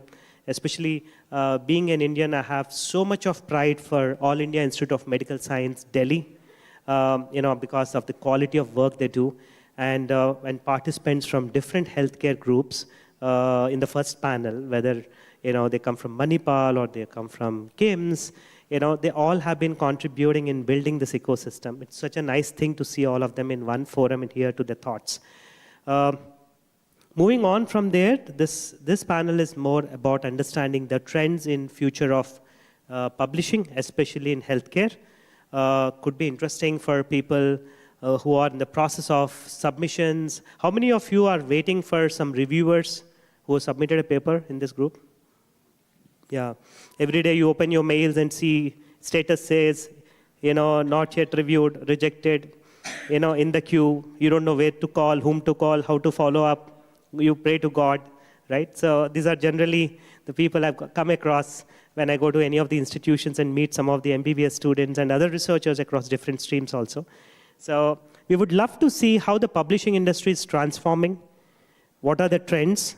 What is happening in the worldwide? I can see Dr. Rajiv touched upon open access, and it's a very interesting topic. I would love to also share some experiences from different parts of the world, how things are transforming. I think today, unfortunately, Dr. Vinita Jha, the Executive Vice President for Max, she could not join in because of some unavoidable circumstances. But welcome, Dr.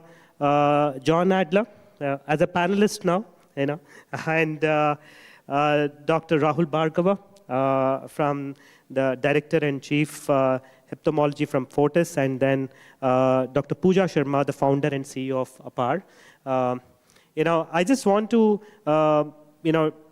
keep this conversation more open, and would also love to welcome more questions from the audience. Unlike the first panel where there was 1 or 2 questions, you can ask questions that will open up conversations. I don't want it to be a format wherein driven only by our discussions and just ask one question in the end. If you have any points, you can raise your hand, and you can certainly entertain as many questions as possible in the time frame. So I want to understand, starting from Dr. Rahul Bhargava from Fortis, how Fortis, if you can tell us some methodology or scenarios you have in terms of encouraging doctors and researchers in the healthcare to publish more in Fortis. What are your best practices, what you have currently as a healthcare service provider? You have any specific practice which is really working out? Because there are many hospitals and many doctors who would love to understand from your experience something that works out for you. Thank you, Venkatesh. I think, first of all, we need to ask from a private player, okay? We have got AIIMS, we have got government institutes, where there's a motivation for publication for 2 things. One is for a promotion, of course. And second is to keep it abreast with the latest knowledge. And third, less commonly about problem solving. So you have to understand, when Americans started publishing 120 years back, they were trying to solve their own problems. They were trying to find out what was an observation, and they were trying to publish so that they can solve a larger problem. They were not trying to solve the problem for India. They were trying to solve their own problems for the betterment of and the future of their own people. So people sitting in this room have to realize that you have to publish to solve a problem. You have to identify a problem, a gap, because what you have seen till now is a one spectrum, one dimensional view, or not a kaleidoscopic view, but one point time of view from a Western world, how the science behaves. But you are a 1.4 billion people. You are like 3.5, 4 times the size of the US, and probably across Europe, and world's largest population.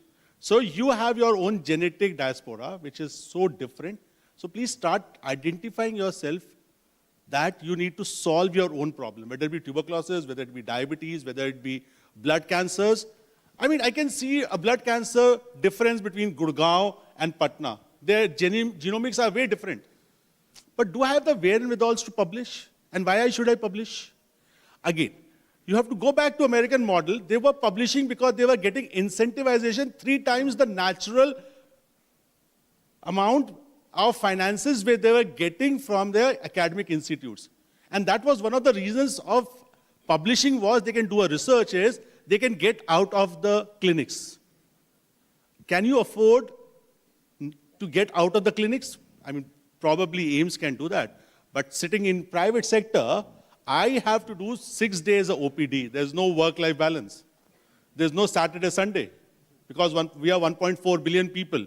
We have to fend and mend for our own ways through finances. So incentivization of the publication has to be done. Third most important thing is their whole career, their whole rating as a nation depends upon the quality of publication what the MD Anderson comes from, which translates directly to the amount of the revenues being generated, because you create something new in the field of blood cancers from MD Anderson, and the rest of the Middle East will go and follow at 5 times, 10 times, $100,000, $1 million industry they will make. So just a CAR T cell. UPenn discovered CAR T cell. If they would have not published CAR T cell, they would have not innovated CAR T cell, that industry would not have been $8 billion industry. Immunotherapy industry is a $16 billion industry. That's a sure shot example how the revenues scale up by innovation and by publication. Wow. Okay? So when you talk about Fortis, we started incentivizing people, which means we are in the process of educating people that you'll be get incentivization over and above what you publish, irrespective. 50,000 rupees, even if you publish a case report, you will get it. That's my department, because I have to incentivize them. How otherwise you ask them to work from 9 o'clock till 7 o'clock in patient care, and then you tell them you publish also? Isn't that you are asking for too much? I mean, you don't do conferences. I mean, in Indian setting, you do conferences on Saturday, Sunday to build up your academic career. Have you ever thought where's the work-life balance? Americans don't do conferences on Saturday, Sunday. Why we are doing? Because we just want to get upgraded. So we have to start realizing our own problems of a 1.4 billion people, dear all. Please understand that. Second most important thing is when you are on public forums, you have to start telling people. Now, we were talking about 8 lakh doctors, 6 lakhs PGs. How will you decide who's good and who's bad? For a general public outside, every single doctor is same. Is 8 lakh doctors all same? Is 6 lakhs doctors same? For a 1.4 billion people, all the doctors are same, whether you are a DM from AIIMS, or whether you are a DNB or DM from Guwahati or Indore, it is all same. And will all 20 AIIMS will be able to hold the same status as AIIMS New Delhi? Yes, no, God, I mean, future will tell. We are not skeptical. We are saying everybody will be ahead of each other. But the publication, the quality of publications and the research will be a uniform policy for the people to see on the internet and then decide which doctor should I choose. And that's when you start seeing a quality publication and not the quantity publication, because people are asking, has this doctor done a job on azacitidine and venetoclax ever? So that I can lay my hands into the hands of this doctor that he will save me. So our dynamics and parameters has to be very, very different to incentivize publication, bring out quality publication, and in that process, solve our own problem and not solve and aspire to be from the Western world. Believe me, even if you publish in Cureus, where impact factor is 1.2, if it is of a quality and solving a problem, it will be cited. Today, Cureus platforms have democratized. The whole attitude is that you need not be every time publishing in Nature to be recognized. You have to be having a quality to get recognized because you have solved a problem for a mankind. For a human, which might be sitting in Africa, which might be sitting in Middle East, which might be, and believe me, at this point, world is seeing us to bring a solution to the world. Except few Western countries, believe me, rest of the people are looking towards us. Whole of Africa, 54 countries, CIS, Southeast Asia, they are looking towards us. And they are looking this house to publish quality things with them so that we can solve the problem for the entire race and not for ourselves. That's what we do. I think your words were inspiring, fun, and also raising the awareness among a lot of people. How we choose doctors is a very interesting thing you said. Generally, we go by word of mouth or ask somebody in the families which hospital to go, where to go. But how research defines in choosing a doctor, you know, I think you touched upon very interesting things. I can see John really wants to speak immediately right now. You know, he's excited. So probably I'll give it to John. John, what's your views on what Dr. Rahul just has mentioned? And then we'll go to Dr. Pooja.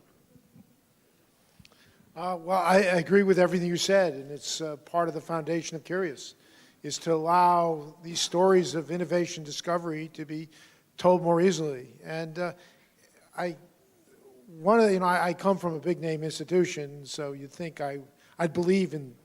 I've been to Harvard, I've been to Stanford, the only two institutions in my life, and yet I don't believe in those institutions. I believe innovation is in every human being and in every physician.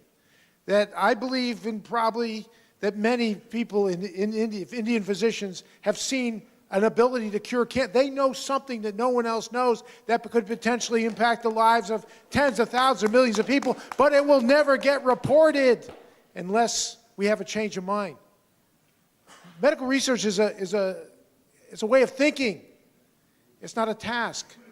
We are all innovative human beings, and I believe that a workforce of 800,000 physicians motivate physicians can change the world, and they will change the world for the global south. And Cureus is happy to help support that. I don't know who's going next, but... Yeah, Dr. Pooja, you are now the CEO of APAR, and before that you were with Medanta leading the research there. Maybe you can share some insights of your experience and also any specific areas like what Dr. Rahul has mentioned in strengthening research, especially in the healthcare service providers, focusing on research, making them do more research or encouraging them. Thank you, Venkatesh. So a little bit about myself beyond. So I'm a gynecologist by training. I have spent half of my clinical research career of 25 years at AIIMS New Delhi and half of it at Medanta Medicity. So it's a different world, both of them. So when Sir says there's a lot of funds available, yes, at AIIMS there are. When you come to Medanta, there may not be so many, right? But yes, you can raise intramural funds. But other than all that funding issue, I really want to bring forth 2 points, which is something what Rahul also said, is talking about patient understanding of research. And I strongly, in my 25 years, have felt that the patient narrative of research, if it changes from I am being made a guinea pig to something which is supportive and proactive and wants his doctor to do research, if that narrative changes, then India, there's no stopping India. Doctors will do research, even if it's just to improve practice. They will do research to get a branding. They will do research for publication. They will do research for getting career advancement. It's the perspective of the patient that needs to change. And sometimes when we are talking about research, we tend to forget that patient perspective. I'm seeing a little change coming in India in the last 2-3 years. I see a lot of call for proposals coming from whether ICMR or DBT or DHR actually say, you must have a patient representative in your protocol writing board, or you should have a patient representative somewhere. So we started this initiative called Patient Advocates for Clinical Research.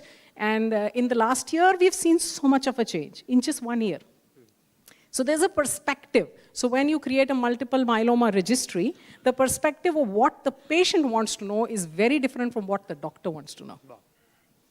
Right? Yeah. And the second thing that I really think that should, groups like Cureus who are looking at publication should look at is simple language communication. What happens is when we talk very technically, it just goes not only over us, half of the residents don't understand what's happening. It's just trying to understand the nitty-gritty of whether it was intent to treat or per protocol or whatnot. And how does it make a difference? And from the patient, it makes it even more scary. They don't understand at all. So today, when I see the newspaper and I see the CAR-T cell in the newspaper, it makes me feel good, right? And it's so simply written. Can we have communication like that going out from journals? I mean, sure, you have a technical paper. Can you also, now several groups are doing that. Does Cureus plan to do that as well? Yeah, in fact, that's coincidence. This morning we were discussing on the same topic, how can we democratize and how can we simplify from the technical world to patient understanding languages. I think I'll go to him and then I'll come back. I just want to complete one more point, which is what I feel that we keep talking about. India has so many patients, India has so much data. That is true, but it doesn't mean that all that data is not garbage. Yeah. Right? So a lot of that data is just being collected on Excel sheets, which is not really data that has any... Documented. Yeah, it's not analyzable, it doesn't have any standardization. So we need to explain to young students what is the relevance of collecting 10 data points, but collecting relevant data points and collecting them well. Yeah. So these are 2 points that I think we've been trying to do, and I've been trying to do at 1, 2, and now 3rd institution. Lovely. Lovely, that's so nice, and your insight is so impactful. And John, you would like to add before we go to Dr. Rahul? No. Excellent points. Just want to point out that Cureus has a feature that's underutilized, but it very much addresses the idea that patient perspectives need to be validated in the journal world as well. Doctors have a very technical story to tell. Patients have a parallel story that is every bit as meaningful. Sometimes we doctors think we get great results. Sometimes the patient says this isn't such a great result. So the idea is to combine the 2 stories together, because a patient's story by itself is often meaningless. So they get lost in ways that they don't know the right words and they don't even know the right disease. But by having a technical story together with a patient story, we call it patient-reported outcome, then you have a measure of truth that's never been found before. So love it and totally agree. Other than patient-reported outcomes, there's a new word that I really love, which is patient-oriented evidence that matters, which is POEMs, which is slightly different from patient-reported outcomes. Patient-reported outcomes are still defined by the clinician. Oh, no, I'm talking about patient-driven. Patient writes their own narrative. Dr. Rahul, I think you want to add something. I'll just I have tell an you extremely enthusiastic panelist, you know. I think I'll so tell you. we need to move to audience also. I'll tell you a very hilarious story. For a couple of years, from 2010 when I started my practice, I used to show the papers to the patients, okay, in a private sector. Oh, this is the evidence. In the end, they'll say 5-year-old survival is 55%. So I'll change the language now to Hindi. So say, sir, doctor साहब से 5 साल ही जिएंगे, तो फिर इसका क्या फायदा है? When you say bone marrow transplant, John, we say the bone marrow transplant, the 5-year survival is 70%. They say after spending $20,000, only 5 years we'll survive. So we have to keep on telling back that the overall survival does not mean 5 years. It's that after that you stop after you stop following them. So the whole idea is that in publications also, when you have to narrate a story, your population is different, of a different IQ and EQ and intellect. Our population is still developing that narrative and understanding towards health. Yeah. So I think Cureus has to see a different view and mindset for the Indian population, because after this meeting, I'm sure, because I've already texted these images of yours to 5 different hospitals, that we need to publish in Cureus rather than waiting for people to publish there. So a lot of publications will start coming, and you need to see a slightly different bent of mind towards this. And believe me, it's not bad to have a bad English, okay? We are Indians. Our native language is Hindi, not English.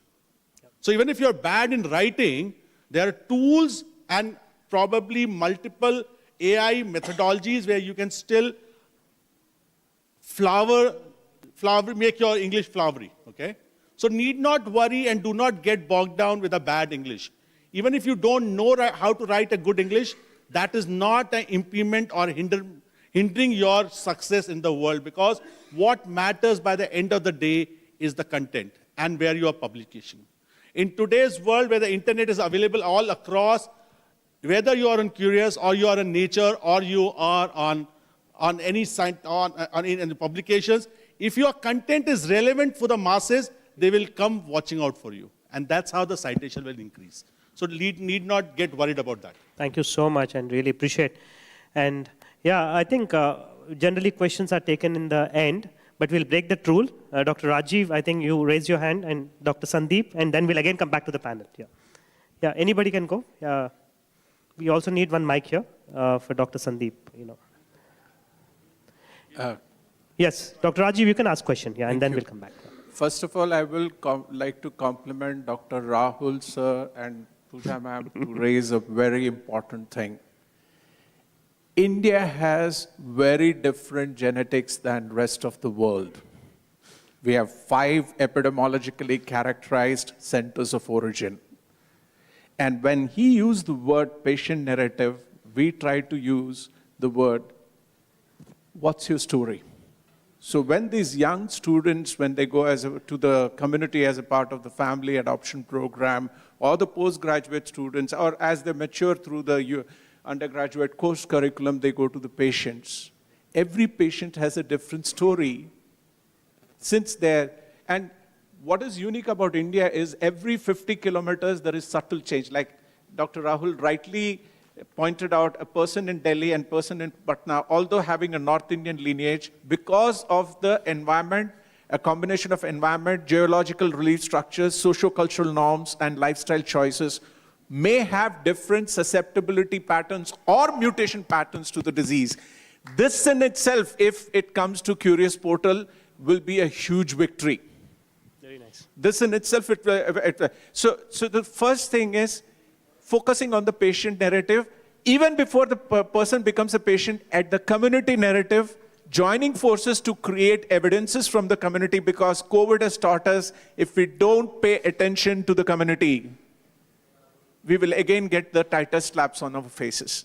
I just believe that research with social impact should be like democracy for the people, of the people, by the people. And then we are going to engage in group activities, participative research, breaking the narrative, creating a space and a voice for the weakest stakeholder, that is the students in the research ecosystem. Thank you. I think Dr. Rajiv requires a big round of applause as an active participant. He's the Dean of Research at SRM Medical College. He traveled all the way from Chennai to be part of this. Thank you, Dr. Rajiv. Yeah, really appreciate it. Dr. Sandeep. Yeah, I think you both raised a very pertinent point about patient's perspective. But in a scientific article, I think there has to be a certain standard of a technical detail. But what I propose, I mean, I want to ask John is how do you how do you plan to put the patient's perspective? Do you want to make a summary by the author that in layman's language, which can be an addition to the article?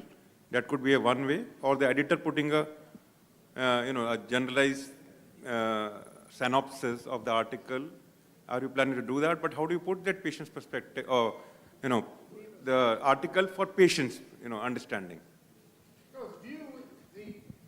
The idea is the patient writes their own story. This is what I felt, this is what happened, this is what I might have done differently. Now, they may need help writing that story, and the physician is welcome to sort of rework some of the words, but it is the patient's story from their perspective. This procedure hurt, this procedure did not hurt, it met my expectations, I wish for more, we need more research.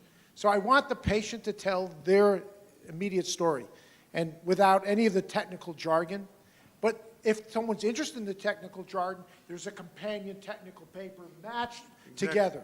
Exactly. That's the idea. So is that being planned by? No, it exists. It exists in the journal. It's underutilized, but maybe India is the place to do it. So I believe there's 8 billion people in the world today, and there's 8 billion medical stories that could potentially be told. Almost none of them are the same, but you'll find a few that are almost the same, and by putting them together, then you have true wisdom. Anyway, thank you. Patients have a lot to report. Yeah, I think we'll take one more question and come back to the panel. The panel is not yet ended. Yes. So, yeah. Can you introduce yourself before? Yeah, Dr. Prashant from Yashoda Vasundhara. I'm a gastrosurgeon, newly trained, pass out. Oh. So I have a suggestion and I have a experience to share. Regarding the use of AI in this, I finished my thesis work and all. So we have a definite study, well protocolized. The outcomes of it, did our own biostats. Now with AI, I have easily compiled the study. How much AI is allowed in to publish it? Like the data was original, the analysis was original, the wordings and language was based on AI, which made my life very easy, like 6 hours and the thesis is ready. So it was accepted obviously, but then till what extent we can use it? That's one. And second, after this I'll share. Yeah. You want to comment? How much of AI? Well, I believe someday, in the next coming couple decades, it may be you just need to feed some AI tool the germ of your idea, and it will kind of lead you through much of the process. Because in the end, it is the creativity that defines what makes your article special, not the processes and even the statistics can be kind of, I think, worked through AI tools. And of course, the language could be improved. However, it's very important at this early stage, before we understand AI fully, that anytime you work with AI, you better declare it in your article that I used AI to do X, Y, Z. Because this is a problem we have, and some junior authors think they can game the system and just have something written by AI, and it defeats the purpose. I mean, journals are about human-generated content, human-generated. There can be tools to help. You have word processors, statistical, but it has to be human content because only humans have the measure of creativity to advance the field. I do not believe AI by itself does. Thank you. And you have.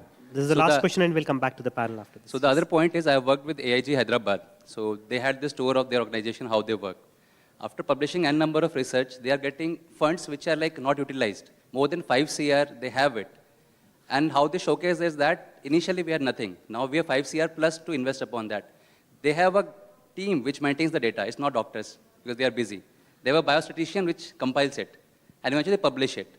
Now with that, they have some section under the income tax. They get rebate also. They are like, you start publishing, you'll get funds, you'll get rebate, and your revenue will be too high to handle. So we were amused that there's a financial aspect to it to gain out of that, rather than paying for the journals. That's a very interesting story. Yeah. Thank you. Can I comment on his first question? Sure, Just absolutely. Very quickly. As long as there's no plagiarism, whether you take the help of an AI or an English language expert, doesn't matter. But when there's a plagiarism check, there should be no plagiarism. So we make sure that it doesn't matter whether you take help of AI or some other expert. Thank you. Thank you so much. Yes, yeah, you have a question to ask, or yeah. We democratize the panel, and we are moving across the audience. I think that's much better than a panel and 1 or 2 questions at the end. Yes, please. Very good evening. I'm Dr. Ruchi. I'm a dental surgeon by qualifications, and I also work as a content creator. So an insight that I would like to share is we can probably look at a parallel platform within the journal website where relevant articles on a specific disease can be compiled and decoded in terms of patients' perspectives in simpler language. And medical writers, the workforce of medical writers can be utilized here very efficiently to simplify the language and help the patient understand better. In my personal practice, I usually use a reference from research articles to help patient understand the success rate or the prognosis for 3 different treatment options, like a metal crown or a ceramic crown and stuff like that. So I think it really helps when, as a person, you can decode the research findings for the patient to understand. And putting it out on PubMed journals or maybe authentic platforms helps the patient find their way through to it. And instead of finding the irrelevant and inauthentic information online, they can actually access sensible information on Google. And it can reduce the Google headaches for us as well as practitioners. Yep, I think that's a very interesting session. You want to comment something? I think the whole idea of writing papers that patients will understand is only emerged because we now have an open access world to live in.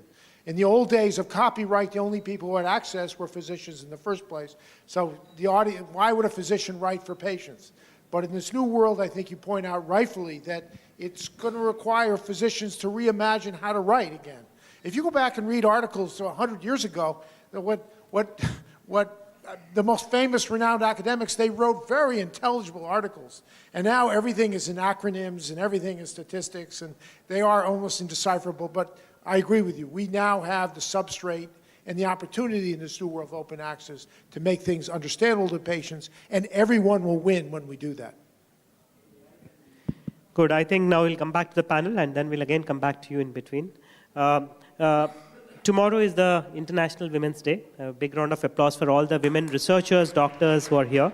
I want to understand, starting with Dr. Rahul, any specific thing that Fortis does for women doctors from a diversity standpoint for women researchers?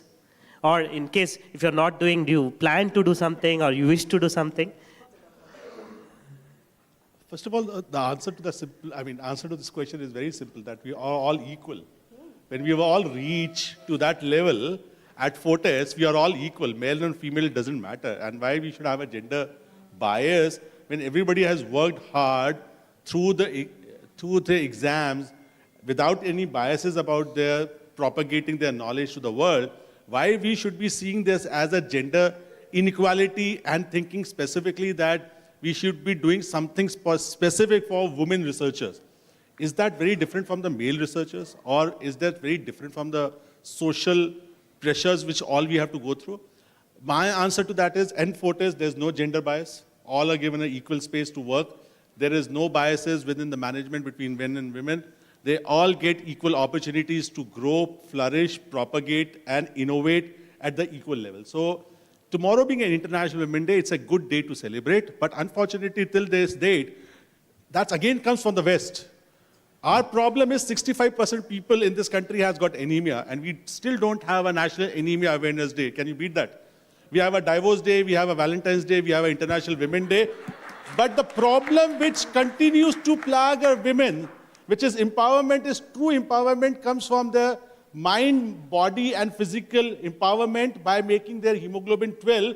Tomorrow, whole day, we will not talk about that, but we'll talk about all types of empowerment by direct benefit transfers to them, researchers, and whatnot. So I think what is more important as a hematologist to me is empowering them with a good health, addressing the problem of cervical cancer, that we should say tomorrow as an Indian, none of our female friends will ever die of a cervical cancer by 2030. That we should pledge. All women in this country will be above hemoglobin of 12. Is that what we ask and aspire for? And then comes, because they are given a dual responsibility of research, making a homemaker as well as running the hospitals, they need to be more empowered by a good health. And that's what the whole message is. Yeah. So important is that we need to find out between male and female, irrespective of their gender, their castes, and other status, we have to find out who has got a bent of mind for research. Not every man has been made of and cut out for research. Today, if you say, my strength is not publishing, I'm not an innovator, I'm an implementer. I can travel 5,000 kilometers in a week. But one of my colleagues who's a male, who can still publish, I will encourage that person to publish.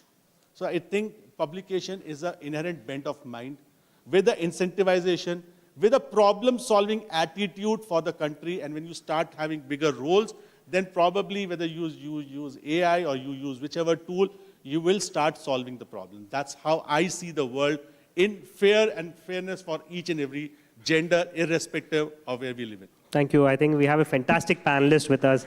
I'm happy to have Dr. Rahul in my panel. Okay, Dr. Pooja, your thoughts, maybe vary from him, or could be supportive. What is you've been a researcher, you've seen the Indian healthcare, and you also interact with many people in the Indian healthcare ecosystem. Do you think any gender biases, any areas where we need to work, especially to drive diversity in healthcare research? Your thoughts? So, being the only woman panelist since the morning sessions, I will definitely... we had one more, Dr. Vinita Jha, she couldn't join.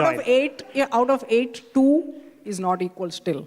So just last week, I spoke at another session, which was talking about women empowerment. It was one of the Government of India sessions where they had invited all NGOs led by women. Right? And again, there were 8 people on the dais, and I was the only woman. So I will still say that women in STEM, to reach the pinnacle, it takes time. And while we are all equals, some are more equal than others, right? So the women are a little less equal. And thank you for the clapping, and I'm glad it's only women, because I wouldn't have expected men to clap. No, I was also clapping, by the way. Thank you. Thank you for that. So yes, at Medanta, my previous unit, we've tried actually to keep a balance among the research operations teams. So while you say clinicians, you really cannot force anyone to do more research or less, but among the research operations team, we try to create a balance. I have a team of statisticians and data managers, and we realized that 5 out of 5 were men.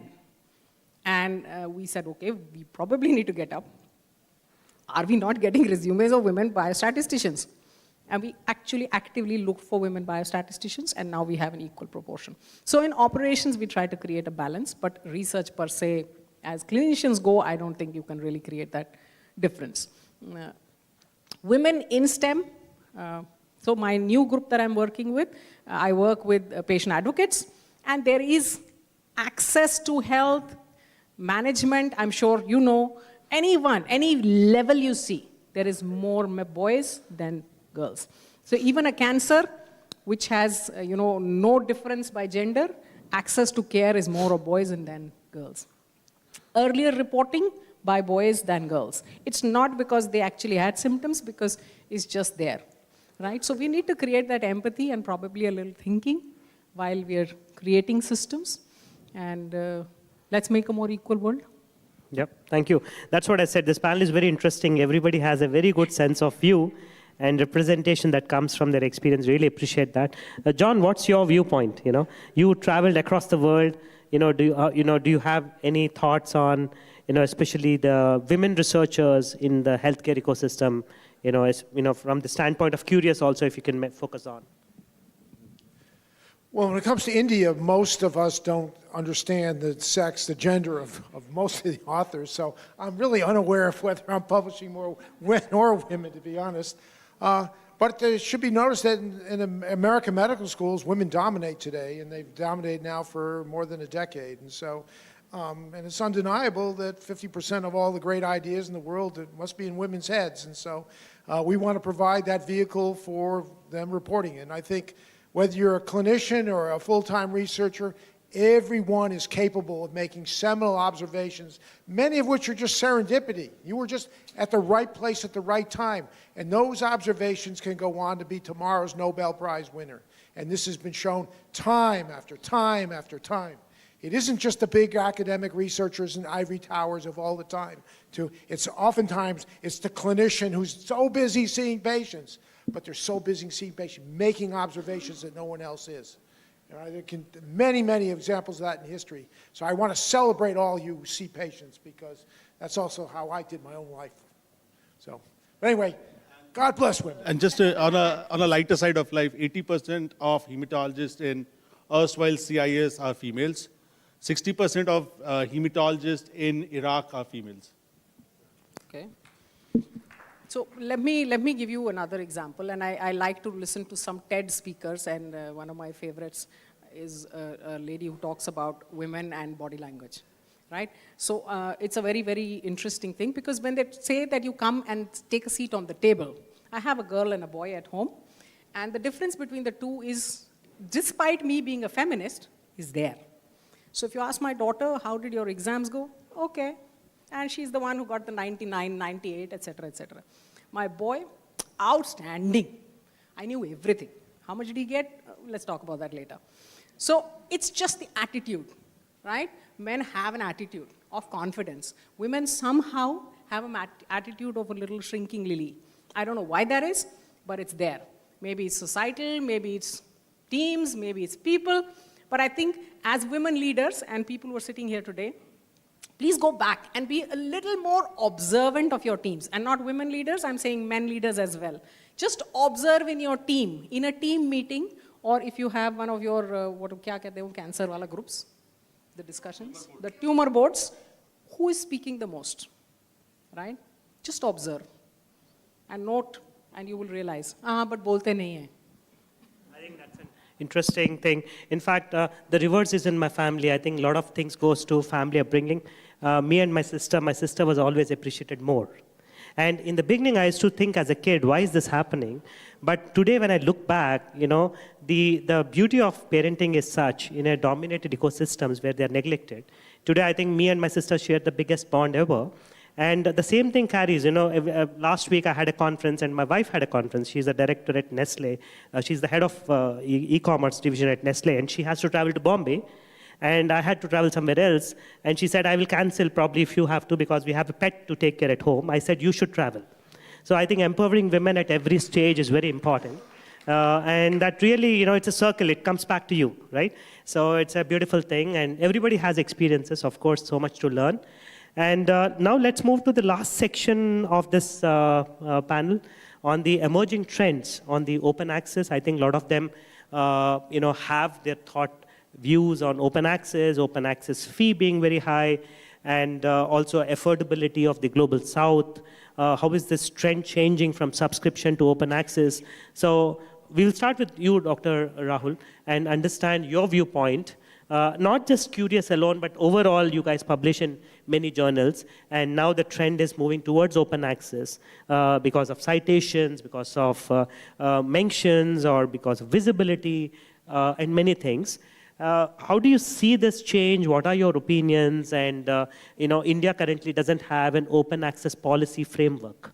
You know, the Europe, US, China, they all are moving into open access ecosystems. So whether it's Springer Nature or our competition, most of the journals I see in the next 5 years to 10 years would be fully open access articles. The shift is actually, it's not about when I'm in forums, and because I'm in Springer Nature, we have more than 3,000 journals. Most of the times this question comes to me. And I elaborate this question to understand and explain the audience how the shift is dynamic and it is happening. For example, from a subscription-driven model, which is a legacy model for many years, which is library driven, funding going there, and of course, you have to access the article from there. It is becoming, with internet and evolution of technology, it's all fully open access. I think in the next 10 years, 15 years, most of the journals will fall into the fully open access, whether we like it, we don't like it. The trend is changing. So in an ecosystem like this, I think it's important that the policymakers understand and look at how to utilize the research funding, whether it's for subscriptions, whether it's for open access. Because I feel very bad when researchers, students, faculties pay from their pocket to publish. And open access fees are not small. This could be $1,000, $2,000, and that's a huge amount of money for a professor, for a teacher, or a researcher, or a student. And we always talk about bringing down. Of course, there are waivers a lot of publishers give, but the model is changing. That means it's important for Government of India to think on the policy framework on open access. Is the subscription model shifting? How is the nation? Of course, I wish we could have some government people also, if there are few. Of course, I would be more than happy to strike their thoughts. But as a researcher, as a doctor of a leading healthcare service provider, what are your viewpoints on open access? I think it's, even if you're making money, it's difficult for you to pay from your out-of-pocket for publications. That's the hallmark. But it also raises two important questions for me. All of us are hell-bent upon in publishing in the Western publication houses. So you have landed on the North Pole of the moon, haven't we? Why don't we have our own system? And majority of people, okay, just hear me out. Majority of time, we don't want to publish in our own ICMR journal.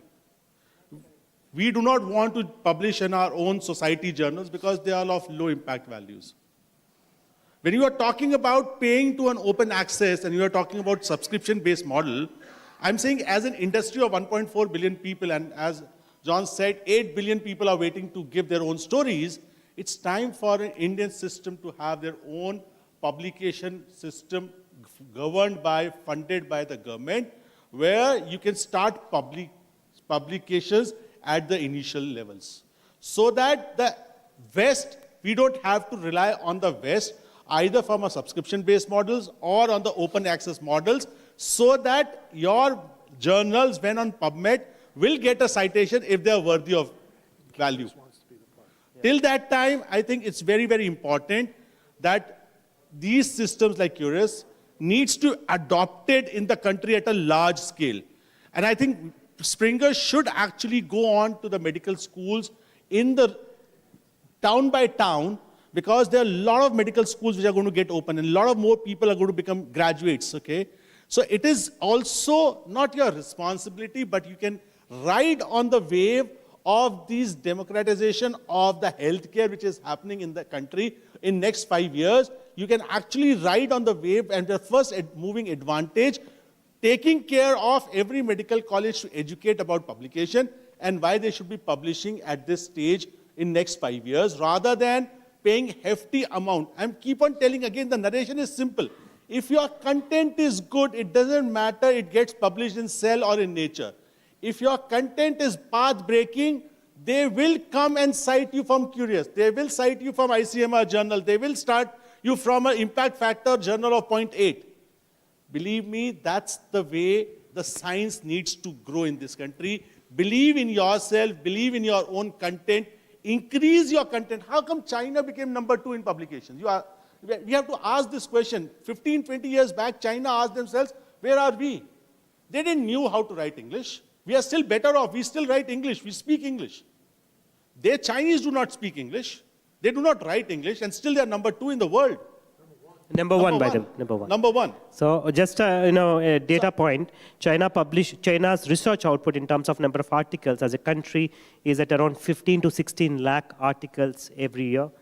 And USA is at 7.5 lakhs, and India is at 3 lakhs. And in both in their own journals as well as the Western literature. So question is, we need to develop our own milieu in the future, giving to point to your point. Second, the most important thing is you can write for next 5 years. Till that time, this inherent milieu gets start open, that we call as open source network things. We have the digital transactions happening. We have got digitalization at every sphere. So I think research will also get democratized in the country where you don't have to work for the open access systems where you have to pay hefty fees. And till that time, when you develop your own framework, the Cureus is there to solve your problem, is how I see in next 5 years. Yeah. Dr. Pooja, your thoughts on this here? So I have a little contrary point. You always contradict with him, which I really like, actually. Contrarian. It makes it more interesting for the audience, yeah. So my perspective is that, India tried the Clinical Trial Registry of India, which talked about, putting out your research in a public domain with a summary. And if any one of you and I have tried as a patient advocate to actually try and access studies through that, it's an impossible task. So to think that India in 5 years will have this system ready, I'm a little dubious. It definitely should happen. Whether it started, I don't know. Maybe sir will know better. It should definitely start. But till that time, I think Cureus has a definite lead. And yeah, you're a ready-made answer. And you have systems ready and up. But you have to ensure that the quality of your reviewers is strong, right? Because if the peer review process falls, then it becomes very difficult. Yeah. The other thing that I want to talk about, newer things are preprints, like the med-archives and the bioarchives that he spoke about. That's something that really caught on during COVID times. I mean, everybody was publishing there, and the youngsters were comfortable with publishing there because very little rejection, negative studies would get published, and many of them would get referenced as well. So if they were good and they could get to a peer review level, they would be accepted. It is something we should look at as what kind of a future can we do? Can we have a youth forum? Because I feel the fear of research needs to really go. Yeah. Among the youth, they have to realize that research is not something only people with gray hair can do. Everybody can do research. It's not a difficult thing at all. That's really nice. John, we'll come to the last viewpoint from you. How do you see what led to actually start Cureus? Because you have a zero APC model. You completely innovated the model. And that's the reason, in fact, out of 18,000 articles we receive, more than 4,000 come from India. India's contribution is number 2 after USA in terms of Cureus platform is concerned. And with these initiatives, of course, it might even take up the number 1 slot. So what is your futuristic view of Cureus? Where do you want to go from here? What is that you're thinking? Because you're the creator of this, I want to understand your viewpoint. Well, Cureus continues to evolve. What we feel strongly is journals are not just a repository of content. Journals are communities of like-minded researchers and even patients who care about medical knowledge. They care. And so the dream is that Cureus will be the largest repository of medical knowledge in the world, of which it is an international phenomenon. Okay, thank you. It is for every physician, it's for every human being who values advanced medical knowledge, advances understanding what is the state of the art, and wants to contribute to the state of the art.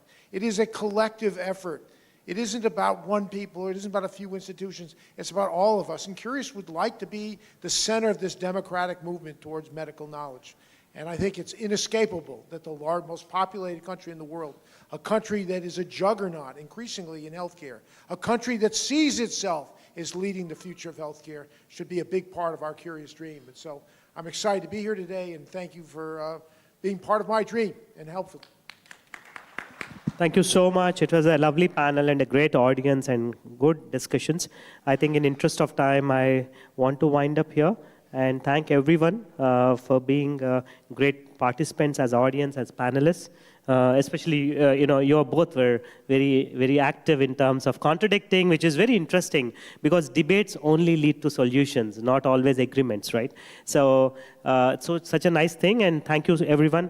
I would now give it back to Ria. Thank you.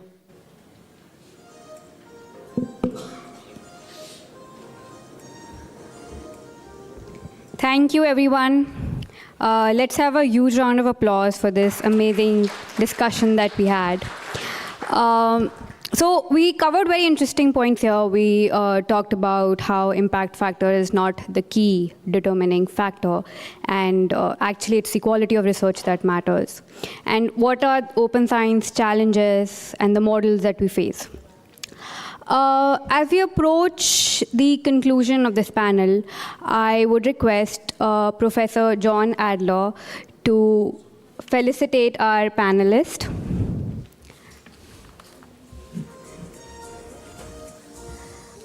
We have Dr. Pooja Sharma.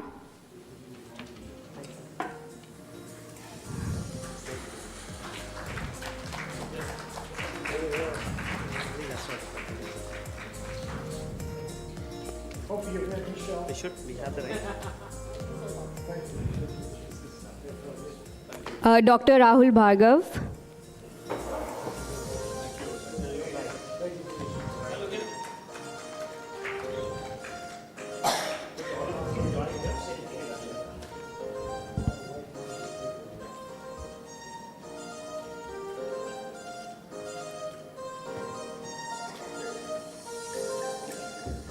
Thank you, everyone. Professor Adler, I request you to be on the stage as we invite research ambassadors from all medical institutes who have been really active in making this event successful. I would request Dr. John, if you can come onto the stage. We have a very interesting program of research ambassadors who are actually students in their medical colleges in STEM space. And we selected many of them across India who are evangelizing primarily research and the best ways to publish, best practices in research. We call it the research ambassador. And any of you have ideas to nominate from your colleges where you're studying or you studied or you want to be, please reach out to RIA after this. We would love to, onboard some more research ambassadors in spreading this awareness to strengthen research in India. So we have few of them here today. Yes, yes. Maybe we can just congratulate them and thank them for their efforts. Yeah. Can we have Shrishti and Sangeeta from IGIB to be on stage? Thank you so much for your contribution. Come, please. We have some small goodies to give it to them. Yeah.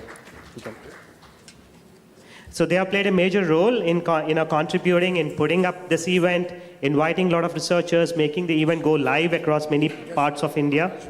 Thank you so much. They've been researchers, please. I guess you get in the middle. You get in the middle. Go ahead. I think we're getting our pictures.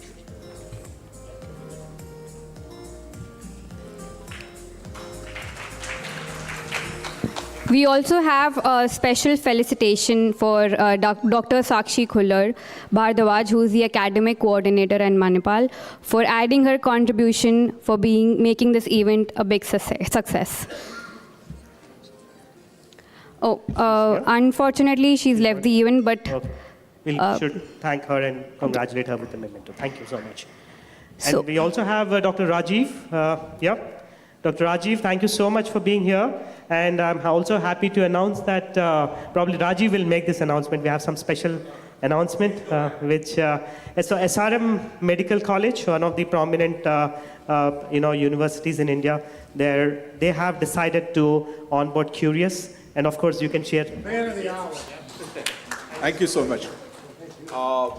We would like to announce that we are extremely happy to partner with Cureus Journal of Medical Sciences as an outlet, an amazing platform to publish research of our undergraduate and postgraduate students. They give a huge round of opportunity for doing group-based activities, research with social impact, and India is a very unique country with highly epidemiologically characterized populations. I think we all need to take advantage of this platform to further the interest and to inculcate interest in the younger generation to change the narrative, as is the saying. And I will use this opportunity to provide an ode to the women.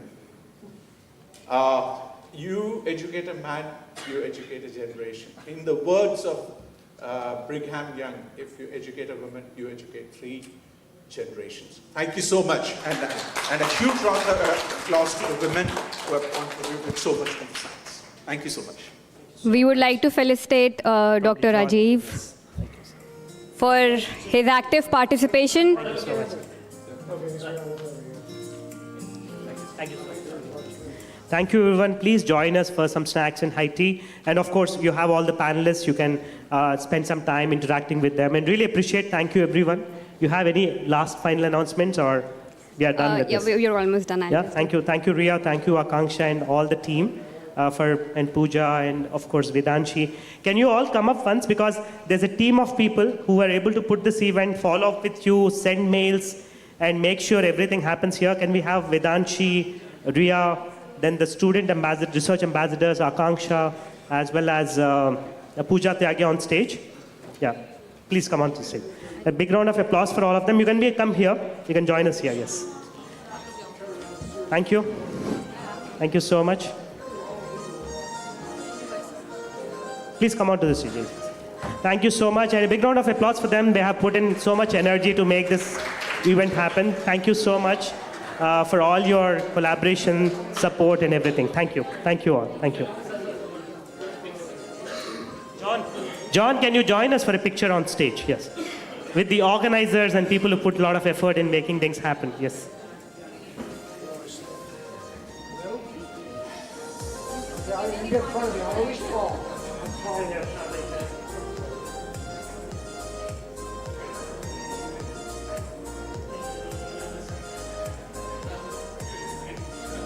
Thank you. Thank you, everyone.